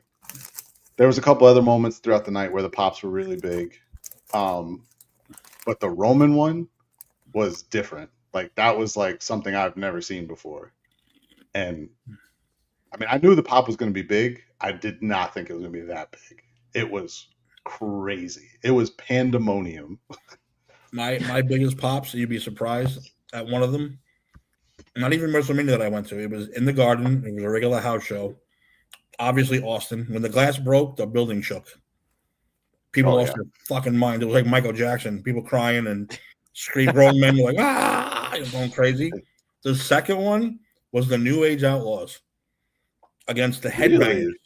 When the fucking music, the place went I got Oh, goosebumps you right now. didn't know? I'm pointing out my goosebumps now because I'm thinking about it. Great place went fucking. I was like, whoa, this is insane. Crazy for that song when it came out. It was awesome. I think I the will biggest say- pop for a wrestler from me that I've been at a live event was The Rock here. A surprise, obviously, but it was in down in the triple. It was AAA by then. Yeah, but it was he was unannounced. There was some hints at rumors. You know, always rumors when it's down here that The Rock was going to be there. But when his music hit, huge. Yeah, that probably the only time in the history of that building that it actually shook. Maybe. All right. So, Ann, how'd we do? How we do in our? I think it was my first ever official predictions. I believe that's accurate. I don't think we've ever done wrestling predictions. So, do you want the overall or do you want just the totals? That's the same thing. That's the Hold same on. thing. Do you want me to break? Sorry, do you want me to break it down into night 1 and night 2, or you just want the Yeah, totals? let's start with night one. How did we do on Okay. night one? So night 1 we had Liv versus Io Sky. We collectively as a team went 0 for 3. We all picked Io Sky. You guys Not talked off me into that. You guys said the thing was falling apart with Liv and them. I went that route. Okay. The next match was that the my heart belonged to Bloodline? Liv, though. Heart one was Was the next match the Bloodline versus Knight, Solo, and Keys? Yeah, the three. Yeah, the 6-man. Okay, so in that one, Tim and I got it right. We both said non-Bloodline. Steve said Bloodline, and he lost. After that was the Bella Twins and Paige versus Fatal Influence. I was the only one who took an L on that one. I said the Bella Twins and Paige, and then Fatal Influence did win that one. After that, Paige was trying to get the crowd fired up at the top of the stage when she first came out. In fairness, that was not this thing, but worst match of the night. So yeah, it was. And the crowd knew it. An injury to it. Yeah, it's funny when the music started playing for that, and they did the big zoom in view where it shows like everything. There was a billion people going to like, all right, time to go get snacks, popcorn, get some ice cream. Time to refill. My ice cream bar. So you guys had that one right. I was wrong on that one. After that, we had Gunther versus Nick Aldis. We swept it. We all had Gunther. We had Punk versus Cody, which we also swept. We all had Punk. And then we had Obafemi versus Brock, which again we all swept. We all had Oba. So night 1 finished with Tim going 5 of 6, and Steve and I each going 4 of 6. Not bad. Not a bad showing. Not bad. I feel bad. Normally I would go with Liv, but I don't know. I thought she was cursed. So do we want to go over? Do we want to go over all the results, or you want to break down some of the matches from night 1? Let's just. What would you guys' favorite matches of the night then? For night 1 at least. Oba Brock. Yeah, I think that's the only answer to that question. Yeah. I didn't think Punk Rhodes was bad, but I didn't think it was great either. I think we've seen much better matches from both. And the women's title match. He's starting to miss a lot of spots, and that's not good. Good call by Steve there. The women's title match was good. Io and Liv was a good match. I did enjoy that one. I think it was a good match to start the show, kind of get everyone going. Hopefully. Well, CM Punk is trying too many different things at this stage of his career. The spiral attempt there, and moonsault, and missed it. It does feel. I give him credit going off the top onto the table. It does feel like his matches now, like the quality of them, is heavily dependent on his opponent. Definitely. And which is why I thought it would be a good match, because Cody's a great worker, but I was a little disappointed with that one. Yeah, I mean, Brock I don't have tearing it up on a tombstone on the wood. Brock coming out after the match is over, coming back in and giving Oba the verbal blessing. Yeah, and by the way, bad job by ESPN. So I watched this after it's after it started, and on the replay, as you're watching it, it cuts off as Brock is having the conversation, almost after like 10 or 15 seconds after he says, "For whoever is still watching this shit," or something like that, and it just cuts off. So the post show had it at the beginning of the post show. I never saw, and then I went to the post show, and the post show starts at the post show. It doesn't. Oh, really? Doesn't give no. So I had to go and find the rest of what he said elsewhere. Well, ESPN heard shit and like, oh, cut it off immediately. We're done. It was like 15, 20 seconds after that. So I was like, they didn't do it because of this, but so what did they do it for? Like, why am I getting cut off here? But that was a good moment, and that really obviously killed all the stuff about how Brock was insisting that he win his final match and all this other stuff. I told you I thought that was all bullshit, though. He's Carson Beck. I'm telling you, he's just shredding right now. I understand it's the Hall of Fame game, but he is making all the throws right now. Sorry. No, Tim and I said this though going into that we didn't think that Brock was gonna that we thought Brock would do what was best for business, but he's very much been a businessman his whole career. I think a lot of times, especially for someone like him, it's hard to separate the persona from the person. He gets a bad rap. He gets a real bad rap. He does, and if you hear the way that wrestlers talk about him, like. I mean, there are guys that say like he's probably one of the most hardest working, dedicated guys there is. Like, he doesn't show up often, but when he's there, and he's available, and he's talking to young talent, and he's coaching guys up, and he's, like he's doing everything. Brock reminds me of, and let me explain when I say this, Andre the Giant, and I'll tell you exactly why. Because if Brock doesn't want to lose, he ain't gonna lose.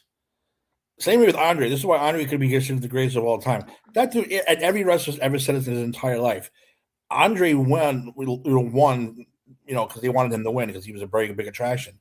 But when you want him to lose, which was to Hogan at WrestleMania 3, Hogan even said, "He had no idea." If he flopped at the last second, and said, "No, I'm not losing this," fucking Hogan would have lost. Andre did the right thing, and I think Brock he's the same way. If he wanted to whoop your ass in that ring, he's going to whoop your ass in that ring. So all these years of people saying he's bad, but no, he did the job. He did the rubs for the right people. He lost to the right people. There's no way he's not doing what he's supposed to do. Andre could have just not moved when he fell on top of Hogan. It's just been like, fuck this shit. Andre only refused to lose to the Macho Man because he hated the Randy Savage. Hated him. But I heard that had to do with some locker room stuff that he wasn't a fan of. And he always told Macho Man, don't wear baby oil. I don't like it. You slip. And he put baby oil on. And fucking Andre went ballistic. He said, "Don't fucking burger." And he chopped the shit out of him. Didn't he not like Warrior too? Hated Warrior. Hated him. Everybody hated Warrior though. Everybody. Well, nobody liked him. That's a fact. But even I saw Undertaker talk about this when Brock broke the streak. So Brock didn't know about it until like the weekend of, like, he found out that weekend, like they were going to that Undertaker was going to put him over, and Brock was like, no, we can't do this. Like, we can't do it. Like, Undertaker had to like sit him down and convince him, like, no, this needs to be done. It's the right time. You're the right person. Blah blah blah blah blah. Like, Brock was more worried about protecting the sacred streak than he was about putting himself over, and that he was brought up the right way, I think. He was brought in and brought up the right way, knowing the consequences of those types of decisions. Like, the streak is the streak, but like, look at the reaction as it ended when they panned ringside. The shock. Yeah. Well, it's the same that with Jacob. You said Jacob he lost again to Roman at WrestleMania. It had to be done. It had to be done, not because the streak was over, because that set Roman up as fucking, the best. Yeah. The best it started. Yeah. Listen, a wrestler's job when they get older is to put over the young talent. If they don't want to do it, you fucking get rid of them. Say, look, you're done then. See ya.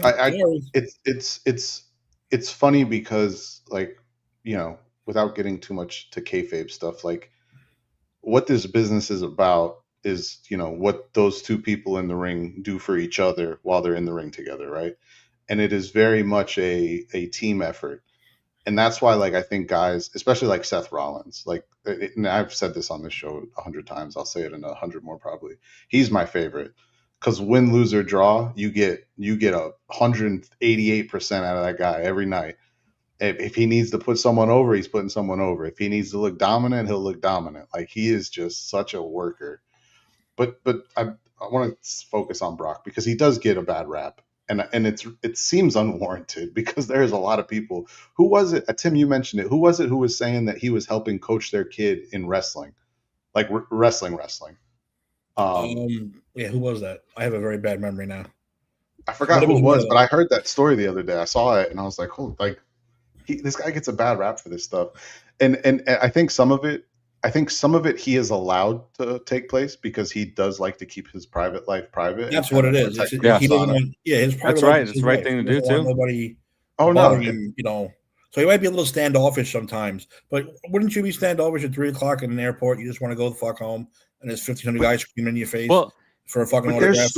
There's stories of like families seeing him places, like normal average people that aren't like these fanboys that are trying to get him to sign 100 pieces of memorabilia at an airport at 6 p.m. or whatever. Like, there are stories of him seeing these people and being like very friendly and like, yeah, he doesn't say a lot, but he's not mean. He smiles for pictures. He says hi to kids. Like, like he's very. Like I said, I think he did a lot of things to protect the persona while not actually living it. And good for him. He's had an unbelievable career. Something we may never see. He'll be Hall of Fame this year. Oh, easy. Oh, he should be. For 24 years. And he, I mean, look at what he did early on when kayfabe was still, a thing. And who the hell would want to approach that? Stuff with the Big Show, stuff with Rey Mysterio, stuff just like he just launching people all over the place. So, in the days when kayfabe was a kayfabe deal, nobody who's approaching Brock Lesnar. Yeah, but there's a lot of.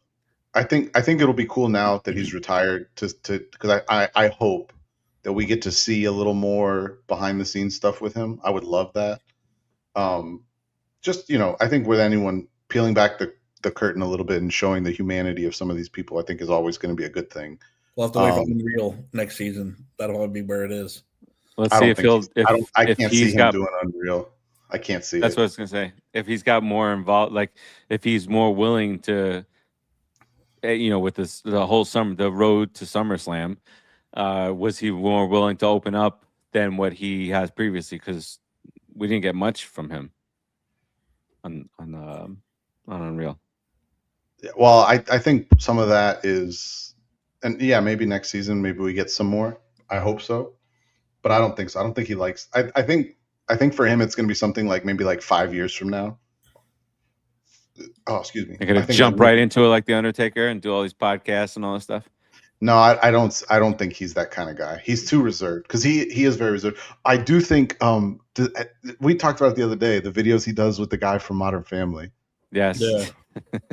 So they're friends. They're both from Minnesota or from Why do you feel like half the roster's from Minnesota? Every from Minneapolis, Minnesota. Because it's a wrestling capital. That's why. There's a lot of it's a breeding ground for like Olympic style wrestling. Like that's why a lot of them come from there. But he's actually friends with that guy. Hometown there. They've been doing those fucking videos for years. Yeah, years. And it's funny because like he always like cracks like right at the end of the video. He'll always crack a smile.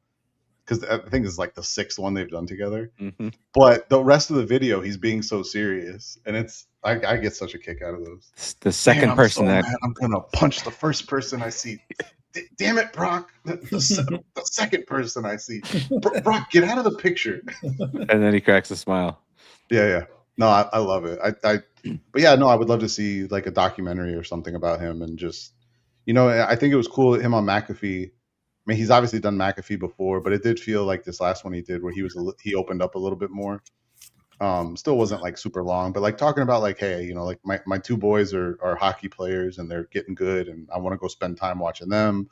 My daughter's got her eyes on 2028 Olympics. I want to spend more time with her. Like just, which just is stuff you never associate Brock Lesnar with a family. You know, he's Oh, out yeah. there killing motherfuckers out there. Very long time ago, I F5 somebody on a beach after drinks at night. Not, And you wonder why your neck hurts. listen, no, that wasn't a neck thing for me. But this guy was talking. It's somebody that I knew, and I said, "You keep on, pushing me and talking shit. I'm gonna do something." And he said one other thing, so I just ducked down. I grabbed his arm, I yanked him up there in the F5, and I nailed his ass on. Just like was there for a little bit. It's always good when wrestling moves are done in the real world because it's like, really? Did you see the video I sent you guys today in the chat? One of these asshole influencers bothering a guy online, putting this chicken in his ear, going, "Huh." The guy told me, "Oh no, I didn't see don't do that again." I sent it to you guys. He's like, "Huh?" He goes, "Yo, stop doing that. I'm gonna." Was it in the wrestling chat? It was in the wrestling chat. I think, yeah. So he keeps fucking with him. So the guy punches him and lays him out. And it's, I told you. But he picks him up, says, "Get the fuck out of here." As the guy's walking out, he fucking RKO's him. Like a real RKO from. I went, holy shit, he RKO'd him. No, I sometimes think about, who is that? Just some. You watching it? Yeah. Just some little asshole with a chicken. He's bothering some guy online. Some little asshole with a chicken. Let's flip that part. Rubber chickens are. Watch at the end. Watch at the end. He's like, I'm gonna RKO this kid, and he does it, and it's like it works. It works in the world.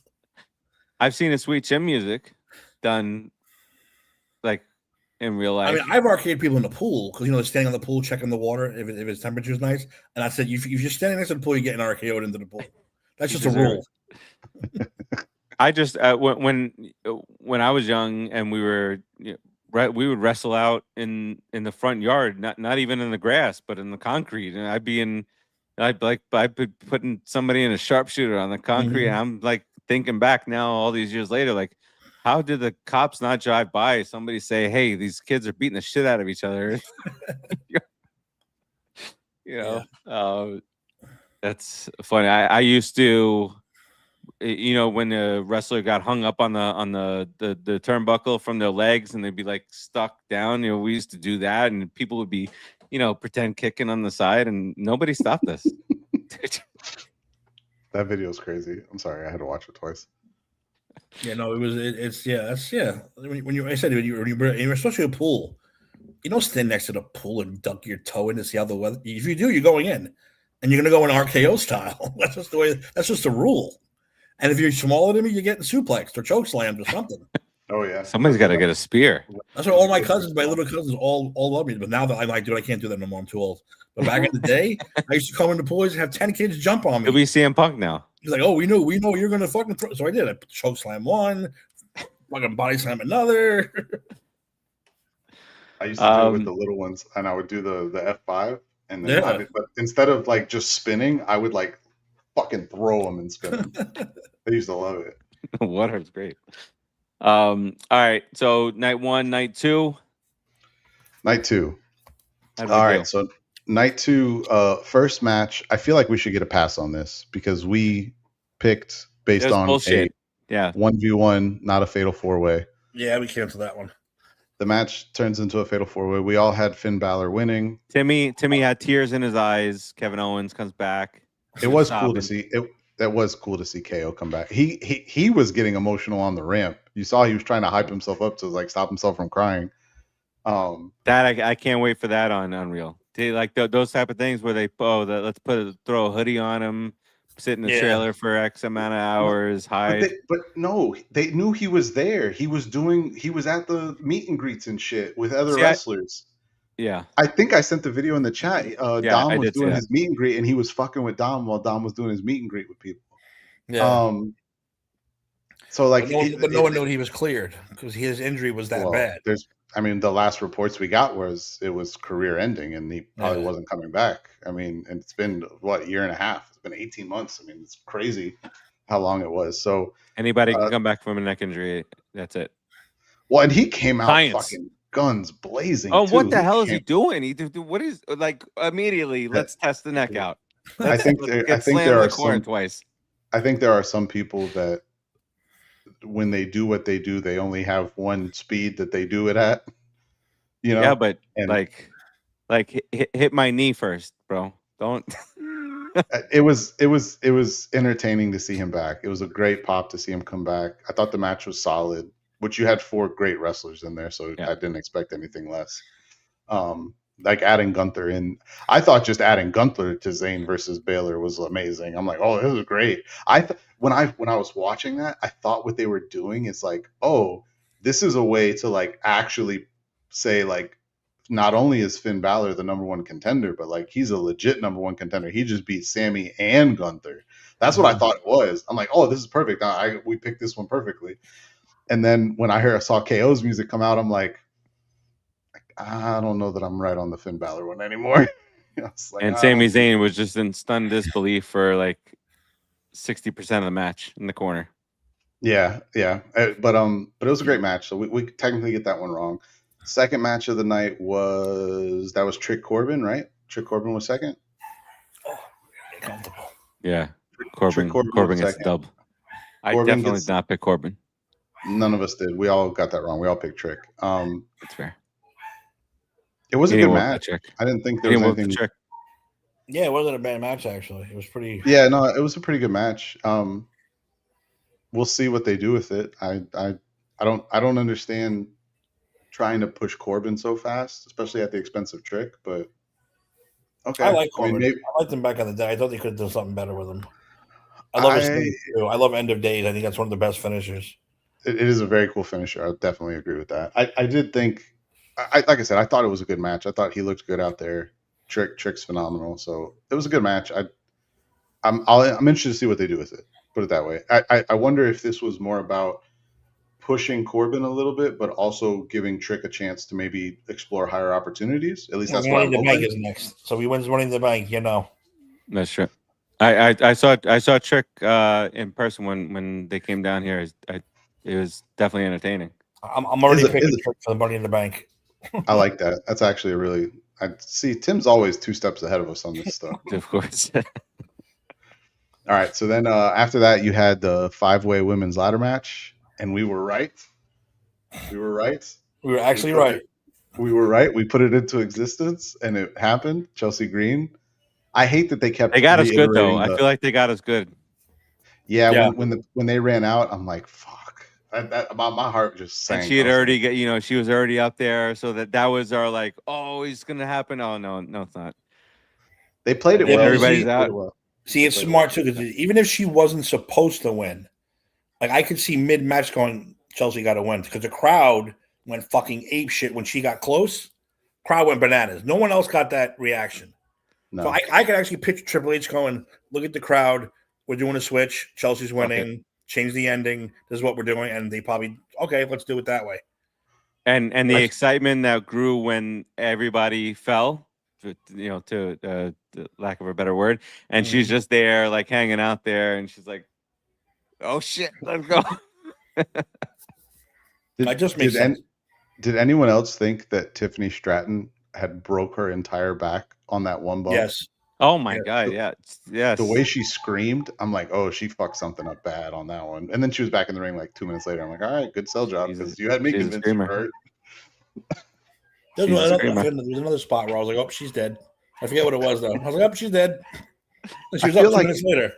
Yeah, she was up 2 minutes later. I couldn't believe it. So that was the women's ladder match. Then we had Danhausen versus Dom, the Human Money's on a Pole match. We were right. Match was whatever. I was a little disappointed, but the right guy. Get him, Danhausen.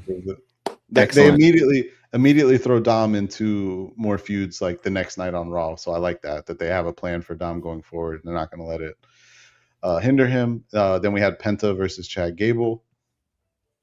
We all picked Chad Gable. We were right on that one. I think it was the right move, especially with the heat that Gable has behind him right now after the El Grande Americano feuds. So I like that one. And then we ended the night with Roman and Seth. I'm the only one to take an L on that one. I was sticking with Seth, and I was wrong. It was Roman. Best match of the night? I'll let you guys go first. I would say Roman and Seth. It was good. I have It to was agree. all around, just the way that they did it too. A lot of fake counts. A little too many fake counts for me. When finishes don't mean nothing, it's a little annoying, but it was still overall a good match because not only that, because of the story. Yeah. And I like the way I like the way it ended, that they did the Shield thing. I can't believe they actually said the words Dean Ambrose on TV. That made me think, oh my God, he's going to come out. He's going to come out. Triple H even said it, even had mentioned it. I think, was it in the post show or was it in one of the? He had mentioned it too recently. I was very surprised to see that. Yeah, it's a lot of Dean Ambrose talk lately.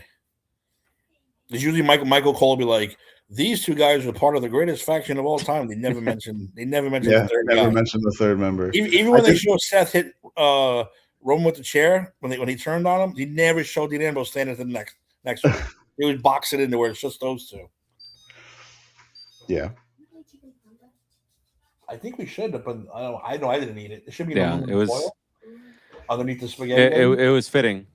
There was 2 pieces left, as far as I know, 2 or 1. I think they did a good job of. Unless Katie ate it. And hopefully, because it feels like for years, every time we had like a lull, we would just come back to Roman and Seth. It's like, it's time for Roman and Seth to have a feud again. I'm hoping that this was like some finality to that, and like maybe we move on. I don't think that they're like rejoining forces anytime soon or anything, but just a respect. Yeah, I mean, I think, well, even the way they did the Shield thing, that the fact that they left the middle open like that was very symbolic. Again, talking about kayfabe stuff, 2 guys that supposedly hate each other that behind the scenes are actually like best friends. I think Seth is actually the godfather of some of Roman's kids. But yeah, no, it was a great match. It was the best match of the night. I thought Gable and Penta was good. I thought the women's ladder match was really good. Probably had the right group of women in there for that one. I think some of the women on the roster would struggle in a match like that. I think the 5 they had in there were phenomenal. Well, just pure wrestling, Gable Penta was fantastic. Just pure wrestling. That's what those 2 guys do. Well, yeah, exactly. Gable's a technician, and Penta really is too. He's a showman too. They're both so good at what they do. That shows you why you need a good gimmick, because like the best wrestlers in WWE are none of these guys. They're all the guys who they don't have a gimmick yet, and they haven't found their stride yet. Like Sheldon Benjamin was always one of the best wrestlers in the company, but he can never hook, never get that that gimmick. Talking about Gable? Remember Sheldon Benjamin? Yeah. Well, Gable too. I didn't hear you said. Sheldon Benjamin. Remember Sheldon Benjamin? Oh, yeah. Sheldon Benjamin. Guys like him, Charlie Haas, these were the best wrestlers in the company, but you don't got a gimmick. But I think with Shelton though, like Shelton's personality, like he didn't really have. I mean, Gable's very similar. Gable doesn't have a lot of personality either, in my opinion. Well, I mean, I can't say that because his El Grande Americano stuff was really good. Yeah, that's where behind the mask. Yeah, that's where behind the mask. He got the personality.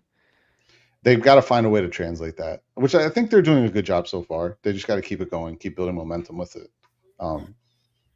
Yeah, that was really good. The Danhausen versus Dom was the dud of the night. Did you see the comedian? Who the hell do you think you are saying stuff like that? Mini-Hausens? Say that again? The comedian Brad was it Brad Wilson? He's like the midget comedian. He was actually one of the Mini-Hausens. I did not see that. I didn't know that. If you look it up, he said, I saw him in an interview. He said, I called everyone and I said, I want to be a Mini-Hausen. You got to make it happen. They actually called him back and said, if you want to come to SummerSlam, you can be a mini. And he did. He went and he was a Mini-Hausen. Awesome. JD McDonough needs to be a little more careful. He was really looked like he was trying to injure one of them little guys. Well, look at JD. Actually, he's a perfect example right now. JD, he's a phenomenal wrestler. Oh yeah, he's amazing. That thing, that gimmick, that thing that makes him, better. The thing you do. I wonder if we get maybe. I guess we've seen it already. A more of a drawn out feud with him and Finn. I'd like to see it. They're both so good in the ring. I really wanted Finn to win that match. I'm not mad that KO won, but I really wanted Finn to win. I wanted him to get back in that big picture. But you know what? I've heard, and I don't know if this is true. I've heard that Finn's not really interested in being in that role because he doesn't want to work that many days. He likes the schedules he gets to work, where it's not as taxing. He can take his days off. No one cares, and If you Let me don't get ice your you. ass in there and get that Let me title ice and you go at get least. that money, get your ass out there. I said, get your ass out there and go get that title and I mean, beat top guy. Finn's been doing this a long time, and he just signed like a huge 5-year deal. But what was it, beginning of last year? So I mean, he's in a good spot. And if they were going to ask him to take a pay cut, they would have done it when they did their recent pay cuts. See, and that this obviously ruins wouldn't wrestling. happen. This is what we're talking about. We're ruining wrestling right here. You know, I mean, guy. You're right. We're definitely breaking the fourth wall a little bit. But yeah, see if I breaking the ball.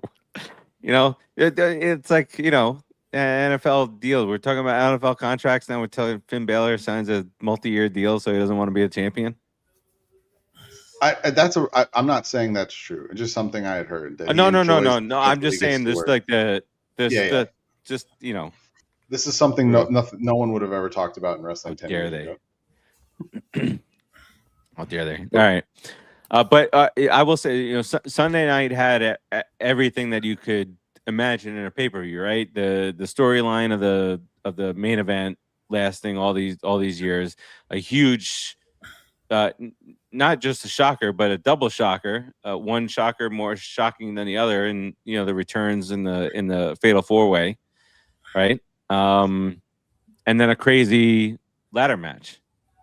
And Danhausen leading it all as the clear and obvious main event. He's a main eventer for the rest of my life. Okay, it's my guy.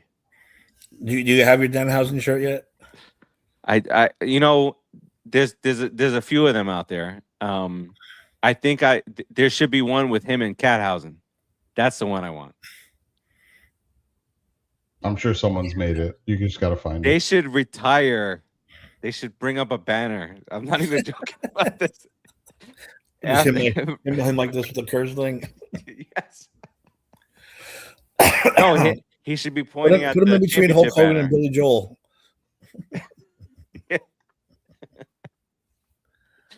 Yes, he's a legend. All right. Overall, final tallies. I think blew away night one. Agreed. The night one, I was like, I just sit through fucking 3 hours of that bullshit. But Sunday was way better. It made up for it. Final tallies. Tim, 9 of the 12 matches he got right. Steve, 8 of 12, and I was 7 of 12. Timmy is the winner. Not bad. Nice job, Timmy. That's why I do SummerSlam champ. It's to usher in a new era. Oh, shit. All right. So I think damn, we cover a lot of stuff here. 2 hours. We have one topic we haven't covered yet, and we need to cover it. Oh, okay. Let's do that quick because put up the spoiler warnings. Where's the spoiler alerts? Spoilers are forthcoming. You're far enough. No. If you haven't seen it by now, that's your far fault. enough out. Timmy's right. Bad job by you. The movie passed $1 billion in like 4 days. If you haven't seen it by now, what the fuck have you been doing with your life? Exactly. It's the movie of the summer in a weekend. Oh man. Yeah. Did you hear that it was the biggest weekend at the movies like ever financially? Yep. Crazy. That's impressive stuff. All led by Spider-Man. Dude, I did a Sunday doubleheader of Spider-Man and the Odyssey. My ass was killing me after 6 hours. Well, I'm probably going to see Spider-Man 2 more times before I see Odyssey, just the way that things are setting up. The fact that you're not going to experience that in a movie theater is really, really sad. That's kind of movie it's worth going to see. They're getting the IMAX this week. Huh?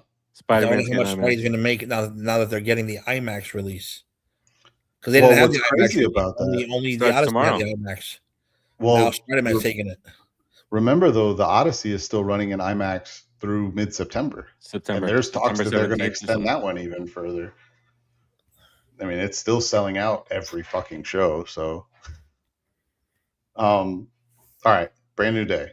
So, last time we talked, you guys had seen it. I hadn't. That has changed. We have all seen it now. I couldn't do. I had a chance to go Wednesday, but it was going to be really hard with work and the kids and everything, and so I couldn't do it. So I just stuck to my Saturday plan. Saturday, I have a movie theater that's 5 minutes from my house, and I'm not even exaggerating. I could literally walk to it, which is the greatest thing ever. And to take for all 6 of us to go to a movie, it cost me $52 for the tickets, which again is amazing because like I sent my family when they went to see the live action Moana. I didn't go to that one, but there were 6 tickets I purchased, and it was a different theater, and it cost me like $90. But to go to the movie theater next to my house, it's $52, and it's a nice movie theater. It's not like it's like a shitty theater or anything. It's really nice. The movie was fantastic. Fantastic. Steve, your review was chef's kiss. Was beautiful. I think I commented that on the video when I saw it online. I was like, what Steve said, I agree with. Yeah, no, it was my only thing, and it's not a complaint about the movie. The only thing is I wish we had gotten Tom Holland acting at that level in the Odyssey. And I'm not trying to shit on Tom Holland because I thought he was unbelievable in this movie. But yeah, it was great. I thought everyone was good. There was no bad acting in the whole fucking thing. It was great. And that's a superhero movie, so people shit on it anyway, but yeah, but what the shitting on is Marvel giving fan service to their fans, and that annoys me because isn't every movie's direction you should be making the fan, not appeasing a fan base and saying, oh, we're not going to kill this person or we're not going to do this to this person based on what the reaction might be, but to owe it to give the best of what it can give, right? Well, I think what they mean when they say fan service is because you had Hulk, you had Punisher, you had like all those characters. But it made sense, didn't it? But I mean, if it doesn't make sense, right, it's fan service. Yes, this made sense. It made sense why both of those everything made sense.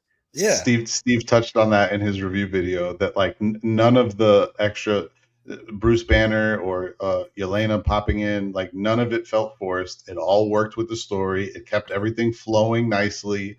And it wasn't forced. It felt like they meant to be there and they had a purpose and they had a reason.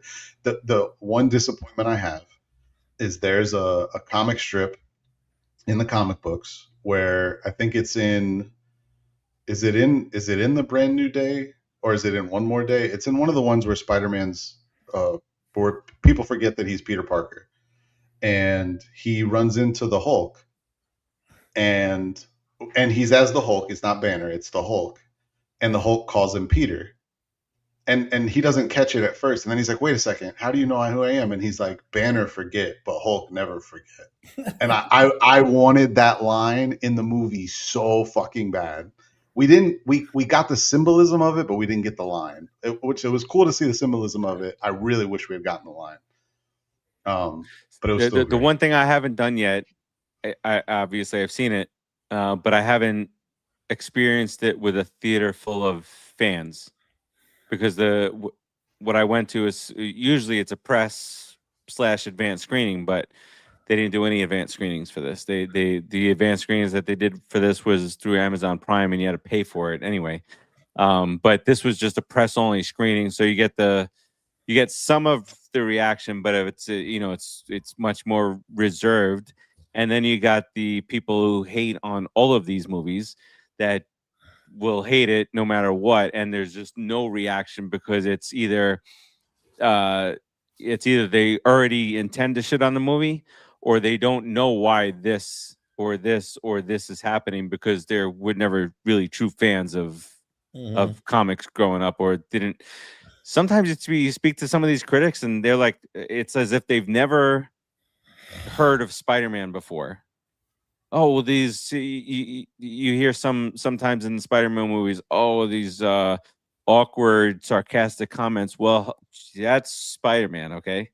There's lots of sarcasm in Spider-Man. And by the way, when you're introduced as Punisher, there's going to be a whole lot more of all that stuff involved too. And to Timmy's point last week, we don't get the full on Punisher, but we get plenty Get a good amount of it. and enough to where that chemistry is amazing. There And was more curse words from him in this movie than there was in a typical Spider-Man movie. So I mean, well, I said that too. I said, PG-13 or whatever it is. They're looking at the list and we're only allowed 5 curse words. Well, all 5 are going to go to the Punisher. So let's just not worry about that.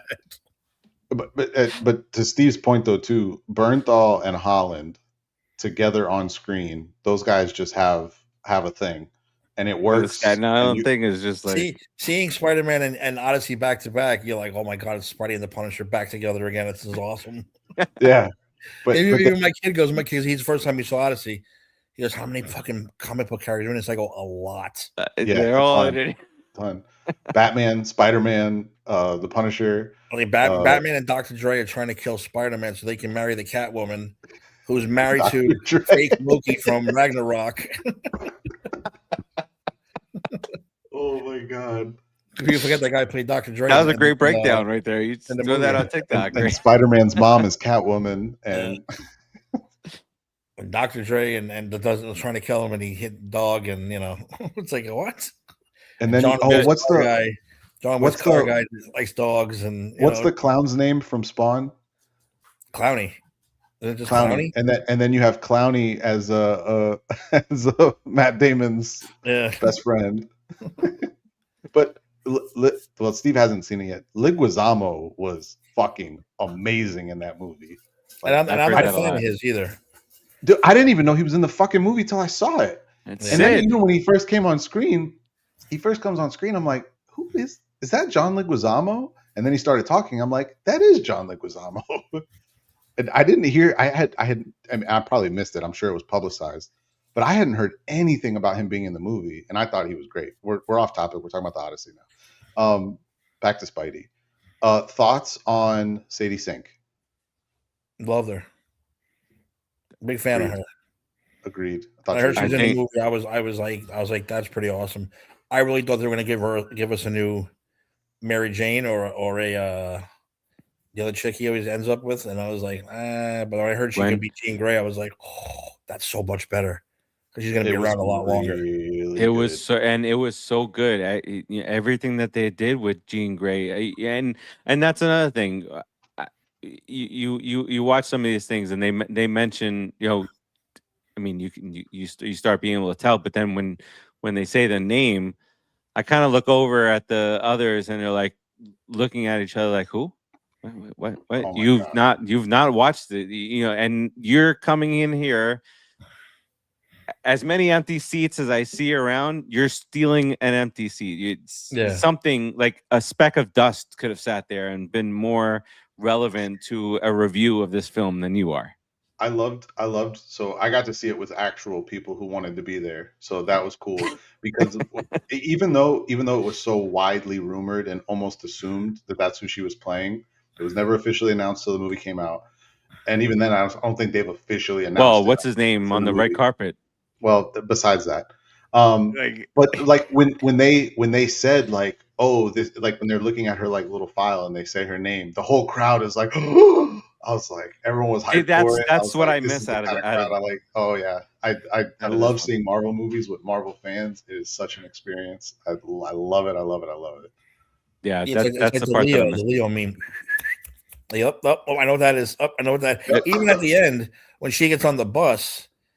I was like, oh, she's on her way to Westchester. She's on her way upstate. Everyone said it. Everyone said trees, it. Oh, I saw the trees. Going. I'm like, this looks like upstate New York. I wonder where she's going. It's not the city. Like now I said, like now that you've seen, like I said, I wish there was just one little Charles reference or just one little. Yeah. Oh, what are you going to do now? And she goes, well, I heard about this place up in Westchester. Doom. I would have been like, oh, God. Yeah. I would have been like, oh my God. I would have been that would have been great. It would have been great. But I think in a way though, I think that's the reason that you get the bus scene and it does zone out. I mean, there's people that have never been to upstate New York who know what that is, like who know that setting. So like I think that might have been like their version of doing that. Less concrete. Without like hammering it in stone. So No, I agree though. I thought Sadie was great. Bernthal's fucking Steve. So I think Steve. Go ahead. I want to get your takes on some of the things that are like up in the air as far as what's being talked about out there. Okay. So obviously we already said, spoiler free, but the handshake at the end. Why does the handshake at the end? What's your thought on it as to why Ned's remembering everything? Tim, you want to go first? And You go first. are there any thoughts? All right. So two things. So Hulk kind of remembers who he is when he says it's me, Peter. I think that's very, very heavily implied. That takes place after Sadie Sink was controlling him, after Jean Grey had mind control on him. In the scene where Jean takes over basically the city and freezes everybody, there's a thought of that she has control of everyone in that scene. So I think that there's a possibility that she has unlocked it and then it needs to be sparked. And two big hints at it are the handshake, and then you see Zendaya or Mary Jane or MJ sitting on the rooftop, and she has the Black Dahlia necklace on, and she's like playing with it and smiling. So it seems like there may have been something unlocked there. I am going to side with that I believe it was unlocked, but I'm going to add one thing to this. There's a really cool scene in No Way Home where oh my God, what's his name? The actor's name is Jacob something. What's it? Ned. Sorry, where Ned has on the sling ring and he does the handshake with Peter. When they do the handshake, the sling ring actually sparks like it was trying to do something. So I've already seen 30 theory videos pop up that there was some sort of spell casted in that moment, and that's why Ned, when he does the handshake, remembers everything. I love the fact that there's even a possibility to call back to something like that. Whether it was planned or not doesn't matter. The fact that it's there means something. So I choose to believe that yes, I think that the memories have been unlocked. Maybe they need to be further pushed forward, but I do believe they've been unlocked. Okay, Timmy. Yeah, I don't. Again, that's a good explanation. It's great. I think it's a little more simple. I just think Ned got his memory jogged, and why, we don't know. Maybe it was Gene. Maybe Gene did something to everybody. I do definitely think he remembered at the end, and I think that I like that because he needs at least his best friend.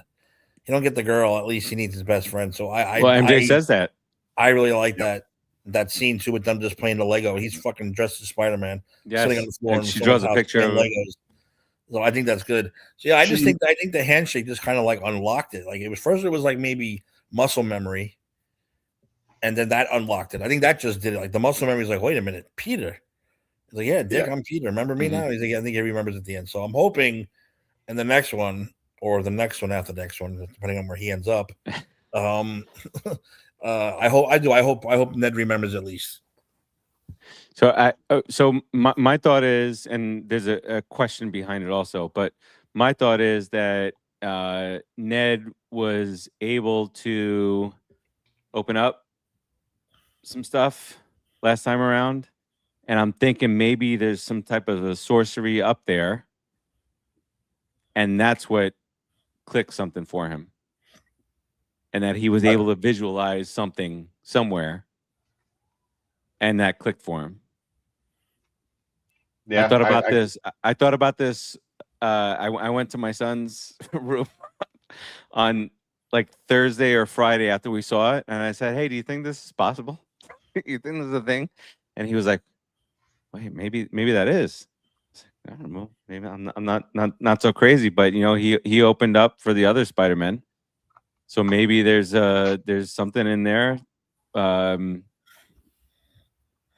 sparked it. And then the other thing was MJ, the first time that she went under, she said, it was just like from this to that. But the second time when everybody was controlled, she had the tear go down her face. So she's thinking something. She's remembering something that's causing her to become emotional that she didn't remember when she came out of it the first time. Mm-hmm. Agreed. Yeah, that might have. I said Gene might have fucking unlocked some shit. Then there was another thing that I saw Maybe maybe she in the unlocked last the couple Hulk. of days that Jean Yeah, Grey. first time we got the actual Hulk, not Smart Hulk, Yeah. Right.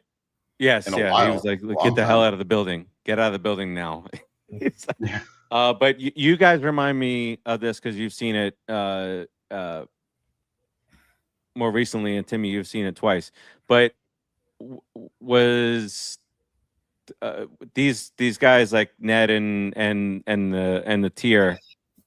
Was that after Spider-Man and Jean Grey started having any type of a connection? Is there a possibility that Jean was grateful to what Peter and Spider-Man were thinking, and she's allowing MJ? I'm going out on a really long limb here. She's allowing MJ and Ned to see glimpses of what they once remembered She still to help had. them. Didn't she still have control of everybody? Yeah, she still had control of everybody up until he gets shot. So yes, I think that there was a connection still being made while she was still controlling everyone. So I think that there's a possibility. So many that, possibilities. Yeah. But you're thinking as a thank you to Spider-Man for helping her, that she might have just said, "Oh, I'm gonna let your best friend, your girlfriend, remember and unlock that switch." Yes. Another possibility. Yeah, I think so. I'm going to ask a question because I did go into this with no spoilers. There was nothing other than the Sadie Sink thing with the Jean Grey, but I kind of expected that, so I didn't count that as a spoiler. I went into this with no spoilers. Obviously, I know this is leading us into Doomsday, which is in turn leading us into Secret Wars.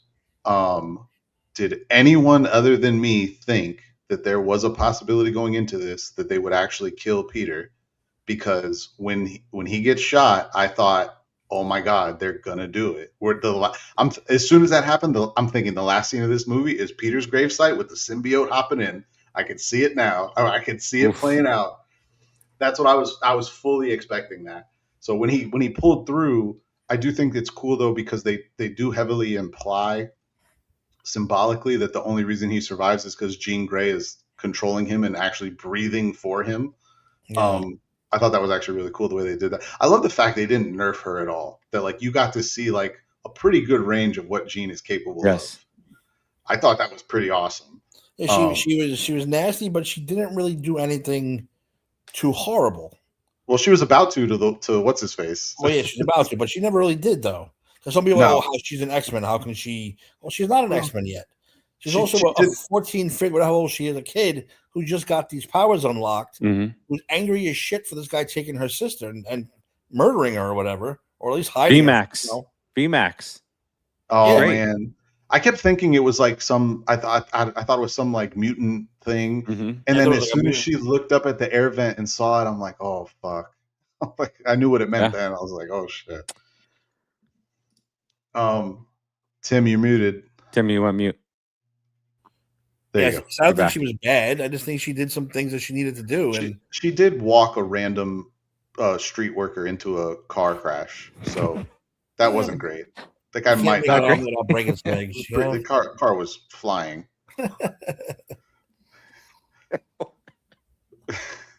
That was the worst of it. Yeah, there was a lot worse stuff she could have been doing. All I wanted was you didn't have to have the voice. I just wanted to hear her like say what? Like someone's talking to her, saying Westchester. Okay, and then she gets on that bus. I'm like, fuck yeah, dude. We know what's coming now. Yeah, it would have been nice to have some more direct tie. I still stand by I think that the bus scene is supposed to be like the symbolism of that, just without saying it. But yeah, it would have been nice to get something, How was the Doomsday trailer in the theater? That's also we don't get zero. My son made me laugh because he goes, "You know what? That team sucks." I go, what? He goes, "They can't beat Doom. That team sucks." I was like, I'm sitting there going, well, if he can stop Thor with the axe or money with 2 fingers, you know what? You're right. That team really does suck. The only it's not looking good. I mean, that got all the way through the Thor's heart. Yeah. Well, remember in Infinity War, Stormbreaker is shown to be stronger than the all the stones on the gauntlet in use. Because Thanos tries to use all of it to stop him, and he can't. Yeah, and it goes right through. Should have gone for the head, bro. So for Doom just to be like, nah, I'm good. Yeah, no, they don't stand a chance. I fully expect. I expect this, and I hate to say it like this. I feel like we're gonna be in for a very similar case of Infinity War Endgame, where we're going to be taking an L in Doomsday. Oh yeah, and then you have the revival in Secret Wars. They have to, unless you make it a 6 or 7 hour movie. Hey, I don't think we're too far away from it. I'd sit through it. I'm in. I said, no, listen. Just give me like a 30-minute break in the middle to go to the bathroom and refill like my drink and my snacks and stuff. But yeah, I'm down. Yeah, intermission. That's it. I need an intermission if it's 6 hours, but I'll do it 100%. I'll be first in line to buy tickets. And did you succumb to the merchandising gods and buy any merchandise? The only thing I've been looking at that I might buy is I don't know if any of you ever watch New Rockstars. They do like breakdown videos for Easter eggs and shit. They have a merch shop and they sell stuff, and they have a brand new day shirt, which is it's the Spider-Man thing, but it's Hulk, Punisher, and Spider-Man. Well, I mean, from the movie theater though, did you succumb to a popcorn bucket? Oh, I did buy the popcorn bucket, and I shouldn't have. I bought it because I thought it said it was $9. I think it was actually like $18, and I shouldn't have bought it. It's not a good popcorn bucket. Oh no, I thought it was $9. A large popcorn's already $9. I'm like, I'm not even paying. I went and got the big one. I spent way too much money. I got the big one for me and my kid. I was like, I can't believe I just spent $100 on 2 buckets and 2 cups. I got the red one. Did you see the red one? I don't know if it went to real or not. Oh yeah. Yeah, I got the red one with the cover and the fucking red. I was like, oh my God, I can't believe I'm doing this. I said, you know what? Fuck, you only live once. See, I ordered everything. I said, do you have any Spider-Man things? And she said, yeah, we got popcorn. We got I said, give me one of everything, because she mentioned the blanket and everything. I said, give me one of it all. And then she's going to get the stuff. I said, wait a second, how much is all this? I bought it after the fact. Because my theater is everything's on the line on a rack, and you pick up what you want, you bring it to the front. Oh no! So I'm sitting there. The $30 bucket cup combo is white with he's like a cartoon on it. I'm like, that's pretty fucking sweet for $30. What theater chain? The one that the one that goes around. Yeah, it goes Steve, what was around. yours? Like, this is pretty sweet for $30. I'm looking at the $90 one, going, that one's fucking awesome. Oh, dude, there was some of the merch I saw. We stood there for 20 minutes. I'm like, okay, the movie's going to start. I asked him to make up my mind. He's like, you know what, dude? Get whatever you want. He's like, I'll get the $30 one. I was like, just get the fucking $90 one and shut up. Just do it. Let's get it. Whatever. $50 bucket. And I was like, so anyway, I get to the counter. I'm like, she's like, oh, would you like the popcorn in the bucket? I said, no, because this is a medium. You're giving me larges because I just spent $100 on 2 fucking buckets. She's like, oh, you're right. Most people get it in the bucket. I go, no, you're not damaging my bucket with fucking butter, and this is a medium. I demand a large. You know what? My cashier actually brought over a large bucket, and she said, you don't want to be ruining what you just spent on. So I was like, yeah, supposed to do. Pop everything into the plastic. Got the sizes don't compare. That's why I was like, lady, you giving me a medium? I don't think so. I just spent $100 for this dumb shit. You better give me larges. What the fuck am I supposed to eat for the last hour of the movie? Yeah, exactly. As long as these damn movies. And I know I caught some flack from Ed about getting the blanket in Florida. Listen, indoors we like to keep the AC. The movie theater that's one. But we indoors you got to keep it cool because it's so damn hot outside. So it's you like even inside you keep it nice and cold and everyone bring a blanket on you. Everyone bring blankets. Everybody brings blankets. I brought my ass pillow. I was like, especially Saturday. I'm gonna be in this outfit for at least 7 hours. I'm bringing my fucking pillow with me. And I sat on my pillow. Nice and comfortable. Yeah. The theater chain. It's like super smooth. It's like those nice feeling blankets. Get off my back, Ed. All right, get off my back. the theater chain by me is Epic Theaters, so the merch is not the same as like an AMC or a Regal. But I saw some of the stuff they actually had at Springs when I went to see the Odyssey, because they had some of it out on the counter already, but they weren't selling it. They had some cool ass shit at AMC. I was like, maybe I want to come back here.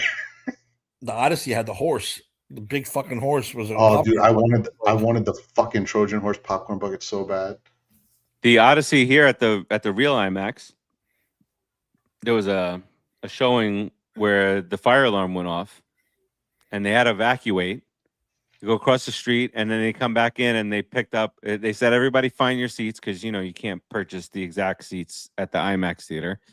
So it's still like the old school. You get in line, you pay priority line so that you can be the first person in. And so they like, just be adults, find your seats on the way back and watch the rest of the movie, because they picked it up from where they left it off. And like actual civilized human beings, everybody found the seat that they had been in prior, and they watched the rest of the movie, and they did it in a civilized manner. After 30 minutes in the 95-degree heat outside, because meanwhile, we went to see the movie. I forget what movie we saw. I asked for a large popcorn. They gave me the Mandalorian and Grogu bucket. I go, "You giving me this for free?" So yeah, we don't have any large buckets, so we're giving these away because we have so many of them left over. I was like, "Thank you for the Mandalorian." I got 2 of them. I was like, "Thanks for the bucket." That's awesome. Bonus. That's awesome. Sometimes they do that though. Because what they give me last year too? Oh, I got the Pennywise cup with the little Pennywise on the straw, holding on to the straw. I got one of those, and I got a Scream cup with the Scream with the ghost face on top of the straw. I was like, I didn't ask for this. I'm like, no, we're giving it away because we have too many. I'm like, okay, I'll take it for free. Nice little bonus there. The way Spider-Man Brand New Day finished up on stuff like Rotten Tomatoes, it's at 90%, 383 reviews, fresh. And if you look at some of the things in the 10, right? Yeah, you look at like I'm telling you, some of the ones that I saw day one gave it a C plus or a C minus for, and you read it and you're like, why are you so miserable? Why did this ruin your whole experience? I want to curb stomp that guy so bad. He's the worst. Verified ratings on the audience side, that's at 98%. So you're looking at anywhere between 90 and 98% positive reviews. You're looking at $1 billion worldwide. You're looking at the biggest Marvel domestic opening of all time. So might be a good flick. I don't know. Here's a C plus review. I'm going to read this, and I want you to explain to me how this wasn't this. Like, let me read the review first. If Tom Holland and crew return for one more Spider-Man entry, I'm interested in seeing it, but I hope that it's a Spider-Man story first and foremost. Like, did you watch the fucking movie? Yeah, but those are the people that don't understand. Like, they're like, oh, one was, and it might be that one where they were talking about, oh, he's somber, and well, everybody that he loved forgot who he is. He's going to Aunt May's gravesite. And if you believe in that kind of thing, Aunt May doesn't know who the hell he is either. It's 4 years. 4 years of him living alone, not having any friends. It's like he doesn't have his family. Like, what do you mean? Why wouldn't they miss the MIT vlogs of their friend, of his girlfriend? How painful is that to watch though? Like, awful. He's experiencing the stuff that he is supposed to be experiencing, going to MIT with his friends and his girlfriend, I thought it was just going to be like the opening year. No, that motherfucker was watching all 4 years. Mm-hmm. I'm like, oh my God, the heartbreak. Like, oh, that's so painful. Poor guy. Oh yeah. But why is he so tormented? Why is he fighting an inner battle? He's by himself. It's just him. He has no one to talk to and no one to hang out with, and like, it's just him. And do you know about Ruben? Do you know about that guy? I've heard the name before. He's the one who he blasted straight people for not going to see a gay movie. But what was it? And the argument was gay people didn't show up either. So why is it our fucking responsibility to go watch your movie? It was the Jim Parsons movie. Yeah, I can't remember the name of it. But whatever, he was in the gay.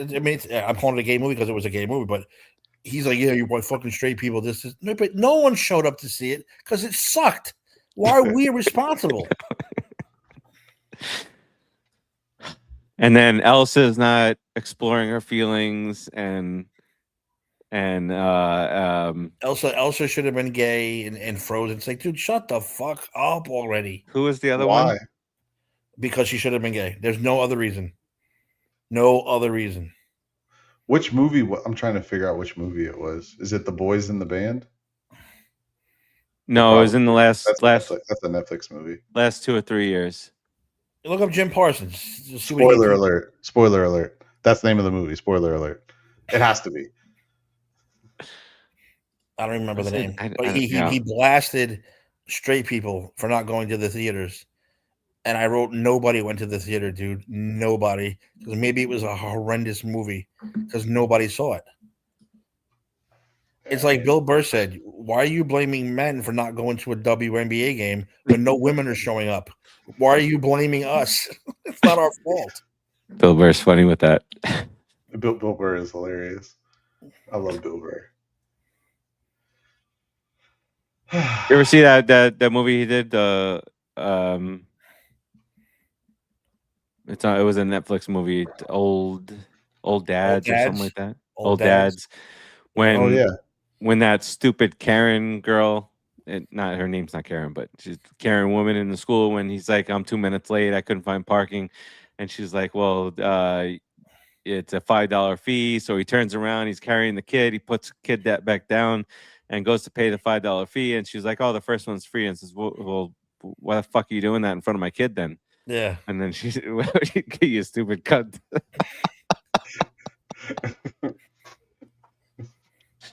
Oh, that word just flows very well out of him. I can watch his clips all day and night. Yeah, and he was stand up, and his stuff translates to his movies. It's not like I don't know. It's like Kevin Hart. I like Kevin Hart's stand up, but his movies are awful.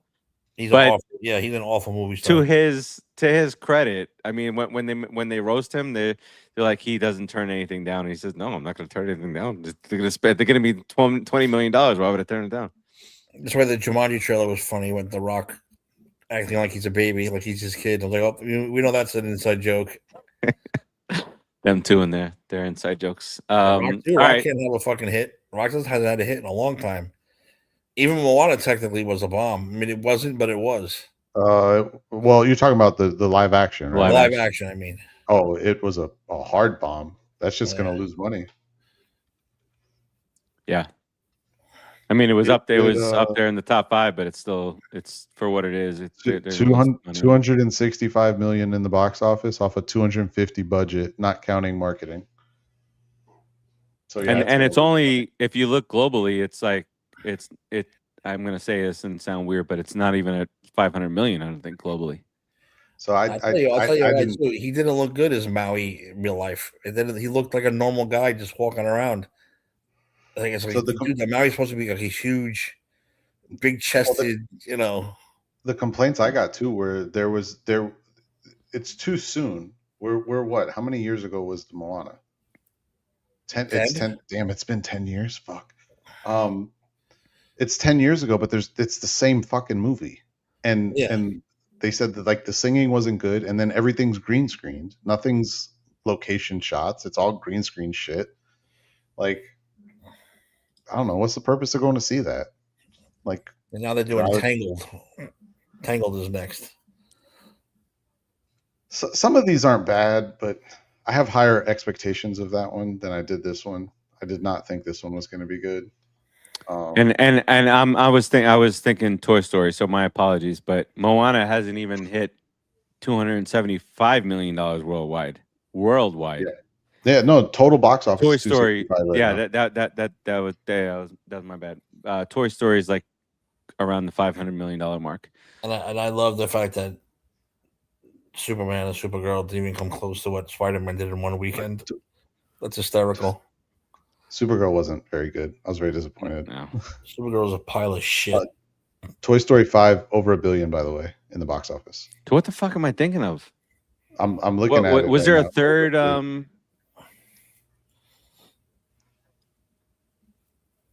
What, another bomb, you mean? No, there was Minions. There's 3. Minions was close to the 500. Jesus. Minions was close to 500 million worldwide. I think it was like 450 or so, like that. 459 right now. Yeah. So Toy Story, way ahead. Then you got Minions, and then you got the bomb that was the Moana live action was 250 or so. That's crazy worldwide. Is it right? Disney got Spider-Man money now. It's all good. And Sony. Keep Sony afloat too. There was all the rumors were starting to stir up again about Sony selling Spider-Man back to Disney, and then this movie comes out, and on Sony's just like, never mind. Yeah, never we're mind. gonna keep our little share of him. No chance. Actually, no reason for instead of that. selling it, we're gonna put another Spider-Man movie into production immediately. Done. I like the whole, the Stan Lee not coming out, but the old footage about how Tom Holland's the perfect Spider-Man. He is. He's the perfect Spider-Man. He is. I don't even want to watch the other ones ever again. I never have to watch the other ones ever again. He embodies the role. He feels like a teenage kid, and he plays it so well. That's the one thing Marvel has done so well on with all their casting, though. They don't just find people to play parts. They find people that like are the parts. Yeah. I mean, it started with RDJ, and they've just kept it going. Chris Hemsworth is actually a Norse god. Huh? What's your favorite movie so far this year? Both of you. Is it Spider-Man? Probably. Yes. Yeah, I think so. Yeah, I think I said that with confidence. So I haven't seen Odyssey. I thought Toy Story 5 was actually really good. I'm a Toy Story kid, though. I grew up with those movies. Toy Story was good. So they're always good. Those movies. I didn't care for the fourth one. The fourth one I felt was a cash grab. The third one was so. I thought I still kind of think this. I don't think there should have been any after 3. 3 was so perfect. 3 was perfection. 3 was heartbreaking. But it was it was the perfect ending to the arc. Yeah. That he grew up and the toys go to another kid. And when they're standing on that porch and he's driving away, I was like a blubbering idiot. I was like, "Oh, come dude, on. Kidding me?" When they almost died, I said, "You weren't gonna watch Woody and Buzz melt in a fucking fire." I wasn't. Yeah, but still, the drama out of it. What's his name up there? But I said no. But when they drove away he drove away in that car, or when he pulls out Woody out of that box, he goes, "What's he doing in here?" And starts talking about him. I'm like, "Oh my god, I'm gonna fucking cry like a baby." Because it's real life. This is ridiculous. Yeah, that's real life. That's. What about Obsession? You guys see Obsession? I did. Creep me the fuck out. I'm not. No, but it's on streaming now, so that's where I saw it. I saw it on Peacock. Okay, that's a fucking great movie. I tried desperately. It is very good.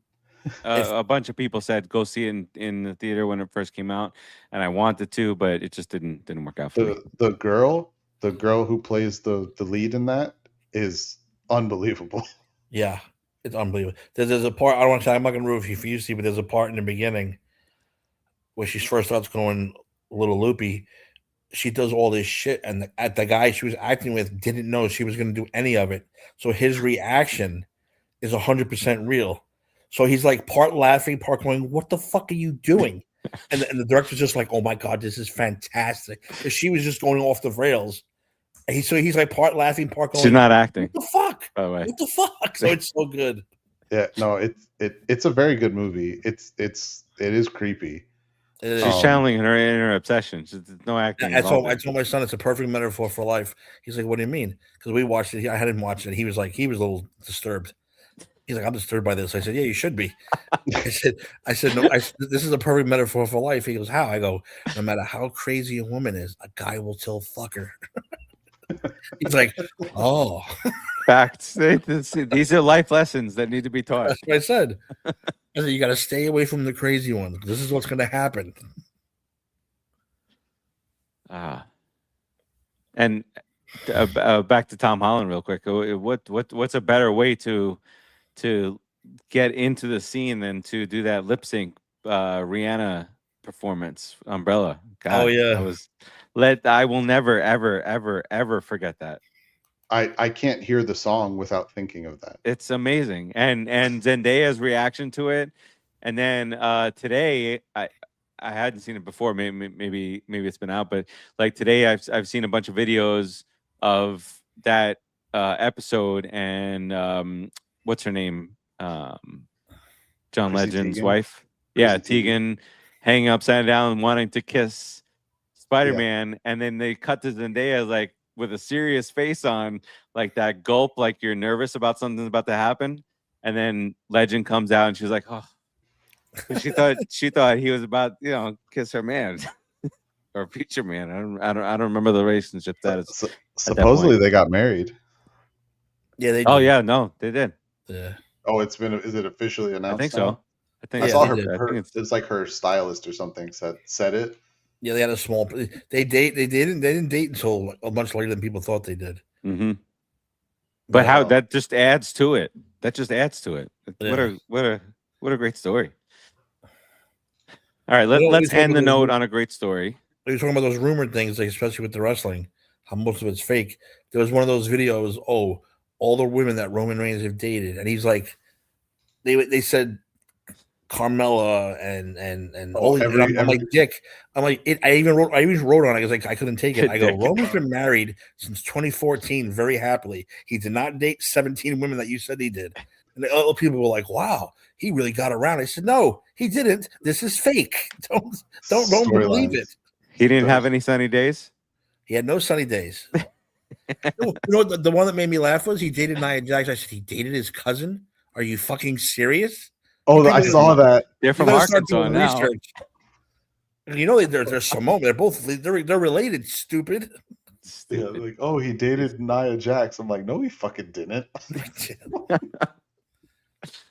Well, that's the first All one right. I wrote. He wrote he dated his cousin with 1,000 question marks. I wrote he's been happily married since 2014. He hasn't dated 90% of the people that you just said. He's rest I Samoan, can't not from Arkansas or Alabama. So stupid. Those things happen.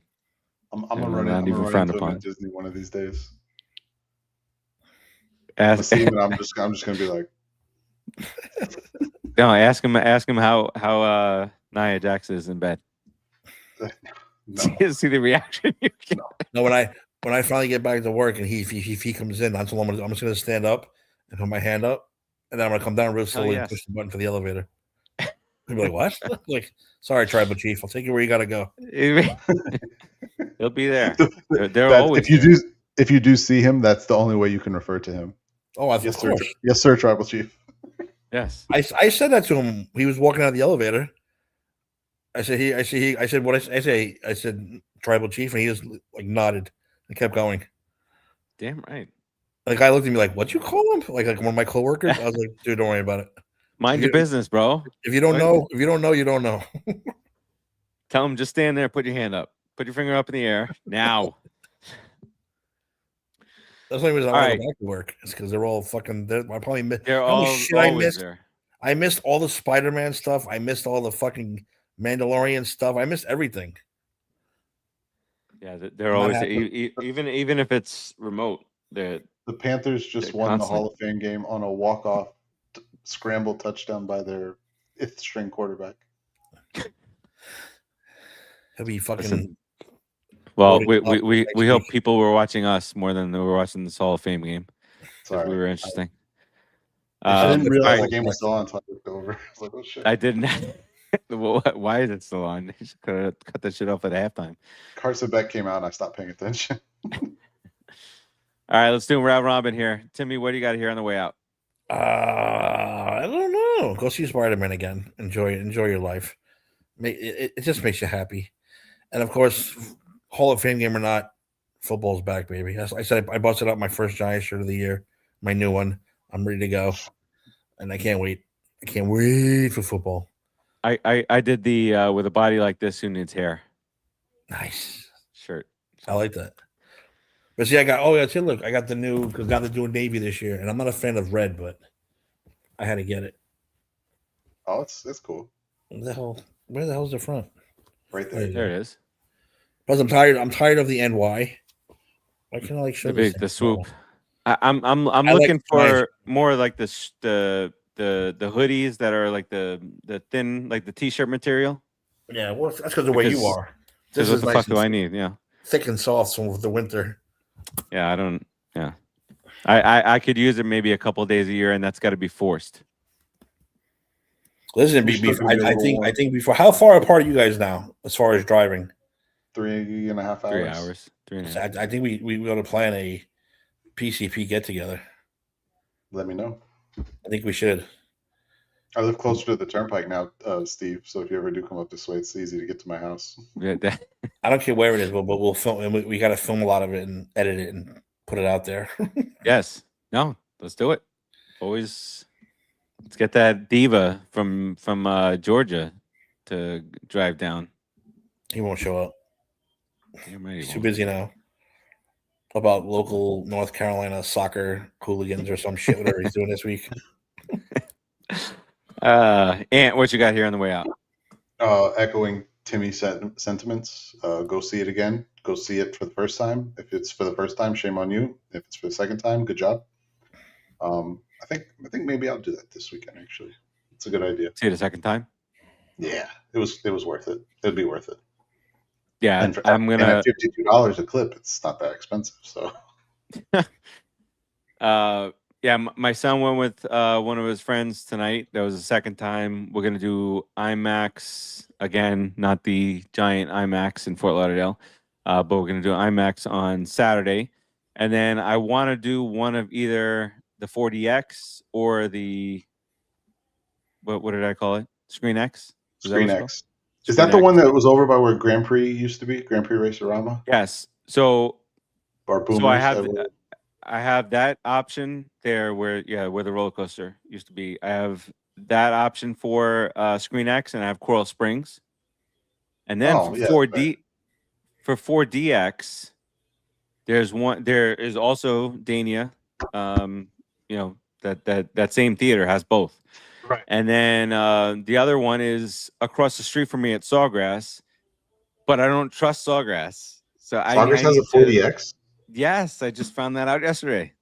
When did they add that? Must have been. I don't know, but they don't even have like, hey, here's stadium seating. No, they have the old fashioned stadium seating. You're like Washington Nationals. You're like 700 feet up in the air. Got still obstructed view seats, but 4DX, they have that. I'm not gonna lie. Have you seen one yet in 4DX? No. Go watch that in 4DX then. Go watch the movie in 4DX. I want to see how you like it. Okay. Tim, I might even do both. Did the you Screen see X with the extension of the screen. That looks sick too. Yeah. The Screen X I want to do. Have I seen? Yeah, in 4DX. The last one I seen was I remember the last one, but I've seen Top Gun Maverick, which threw me out of the seat. I think I told that story before. I had basketball shorts on. I'm sitting there and the fucking planes are going like this. I literally got shot up out of my seat. I stood like I did a gymnastic routine. I was like, I'm good. And I had to literally wait until the scene was over so I could get back in my chair because it's just fucking going like this. That was good. Oh, that's great. It was very good. I told that story before. The seats should have seatbelts. I do agree with Timmy on that. Oh my god, you go fly. Don't wear basketball shorts. You're up and you're out. Yeah, that's what happened. Wear wool shorts. Yeah, wear something that stick to the seat.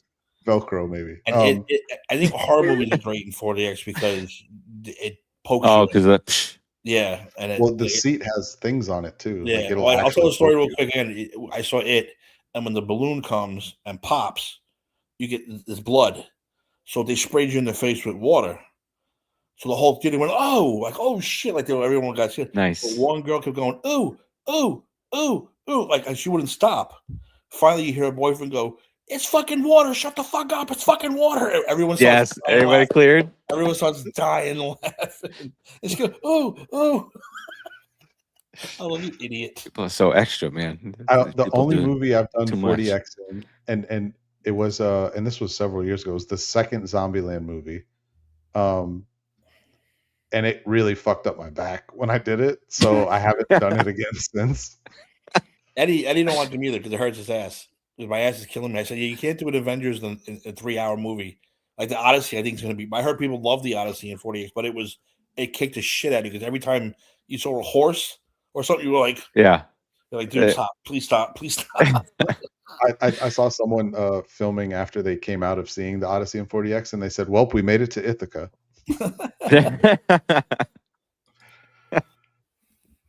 So I kind of do want to do it in 40X though. That would be a cool movie to see in 40X. It'd be a 3+ hour roller coaster ride. If I weren't having my issues that are keeping me out of work, I would do it. But I would die. I would die if I took it to 40X. Maybe I do it, and then Sony pays for my my neck surgery. Yeah, there's I forgot about your neck. I don't think you could handle it with the neck. We shouldn't talk about this on air. This is evidence against me. No, I have to get a nice big fluffy pillow and put it down before I can try 40X right now. Well, I don't want these limitations. I'm gonna go live my life, and certain movies are really good, and some are just like I saw. In the first movie I ever saw was Independence Day 2, and that just like, wow, this sucks because the movie sucked. Yeah, the movie was not good. But Top Gun was fucking outstanding because you literally threw you out of your seat.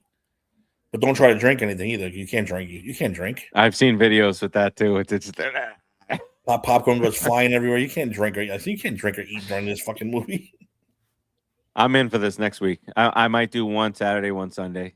Let me see 4 times total. Like I said, I wonder how the swing's gonna feel because the swinging was so good in Spider-Man. The swing's gotta feel pretty cool. Oh, I didn't think about that. That would be pretty neat.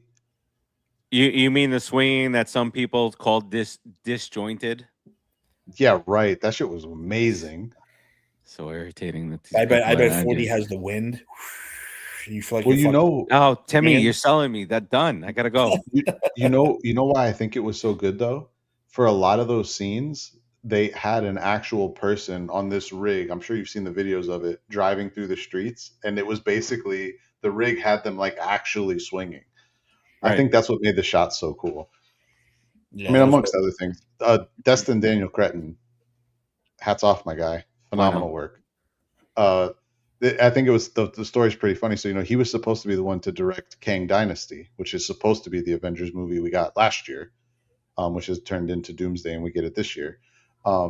When they canceled Kang Dynasty, they said, "All right, listen, you're not going to do Kang Dynasty because we're not going to do Kang Dynasty, but you can do Spider-Man."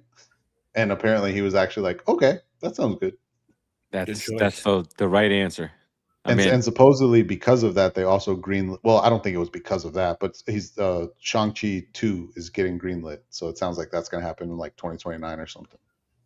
Which I actually like the first one, so I have to watch that again. I only watched it once. I got to watch it again before Doomsday. Well, you're running out of time because as of 2 weeks ago, to watch all the Marvel content, the hours, it was 300 hours or 300 something hours. It would have taken. I'm not going to go watch all of them. You would have had to have watched at least 2 hours a day. You got these refreshers, the refresh videos that like Game of Thrones people they watched and all those type of things. Endgame encore. Who's going? Because I'm going. Yeah, they said they're shooting a whole new ending. So yeah, I gotta go. It's a 7-minute longer runtime. Yep. So we're supposed to get 2-week period, right? No, that comes out in September. I'm saying, but they're releasing it for 2 weeks. No, is that what I read? No. Well, God, I hope not, because then tickets are gonna be a motherfucker to get. I know. That's my concern. Fuck! Don't say that. Now I gotta fucking see if tickets are already. Yeah, I'm going definitely. Only because they said they filmed a new ending that'll fit the whole. Yeah, they said that they tied it in. It says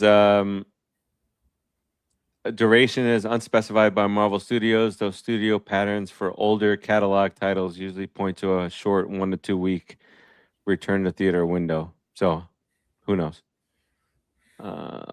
Limited run. Oh, it says actually industry expectation and re-release suggests a limited run lasting between 1 and 3 weeks in theaters. It does not look like tickets have gone on sale for that yet, by the way. Or at least I can't find definitely something that I do want to.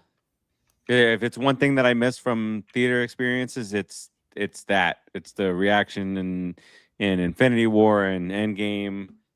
those types of things. And I need to see it. So I'm going to see it Saturday, Spider-Man again, so that I can see it with a big group of people. Real fans. All right. Not Ruben. Exactly. Yeah. Whole hum critics and all this stuff. Meanwhile, me and my son are sitting next to each other, super excited, like looking at, I had to make sure that he knew certain things. Like, it's Jean Grey, and this is the background, and that kind of thing. But yeah, for me, that was the Odyssey. I was like, didn't you go to fucking school? Did you learn this shit? I was like, ain't you educated? He's like, what's the Trojan War? I said, it's gonna be a long movie. I was like, let me give you a quick background, real quick. I had to give him background. Too many questions. They said that Christopher Nolan, he said he's going to take a couple of years off. So he said it'll probably be about 3 years before he makes another movie. But there's been a lot of rumors that he wants to dabble into horror. And so people have been speculating that he's going to do Dante's Inferno, which would be, I don't know if I want to see Christopher Nolan summon demons to be in his movie. I wouldn't mind seeing him do the Iliad, so the prequel to the Odyssey, essentially. But I don't think he's going to do that. But Dante's Inferno would be pretty wild. That would be pretty wild. Imagine what it takes out of somebody to direct a film like that. He don't do nothing normal, Christopher Nolan. No. Yeah. Like you'll never see Christopher Nolan's Three Stooges movie or anything like that. It's always going to be anyone real does serious. Does anyone put any stock into the fact that since he's done Batman, he's made several movies now where the main male lead actor is regretting something that they've created or let out into the world? Do you think it has anything to do with maybe he's disappointed with what he did to superhero movies with his Batman trilogy? I mean, I say it tongue in cheek a little bit, but it is interesting that he does choose to keep doing movies like that. That's very deep for almost 3 hours in. Yeah. I think we end on that. Deep. It's the deep cut. All right, that does it for us this week. We will. It's been a long time since we mentioned football on this episode, but coming weeks we got about a month before opening night for football. So we got we'll have rankings, we'll have fun stuff, we'll have wheel stuff, and we'll be back next week. Talk about it all or something there. I might be talking about more trips to the theater. Ant might be talking about more trips to the theater, some more movies coming out. Maybe this is a new segment moving forward, but not at the 3 hour mark. All right. Peace out, everybody. See you guys next week.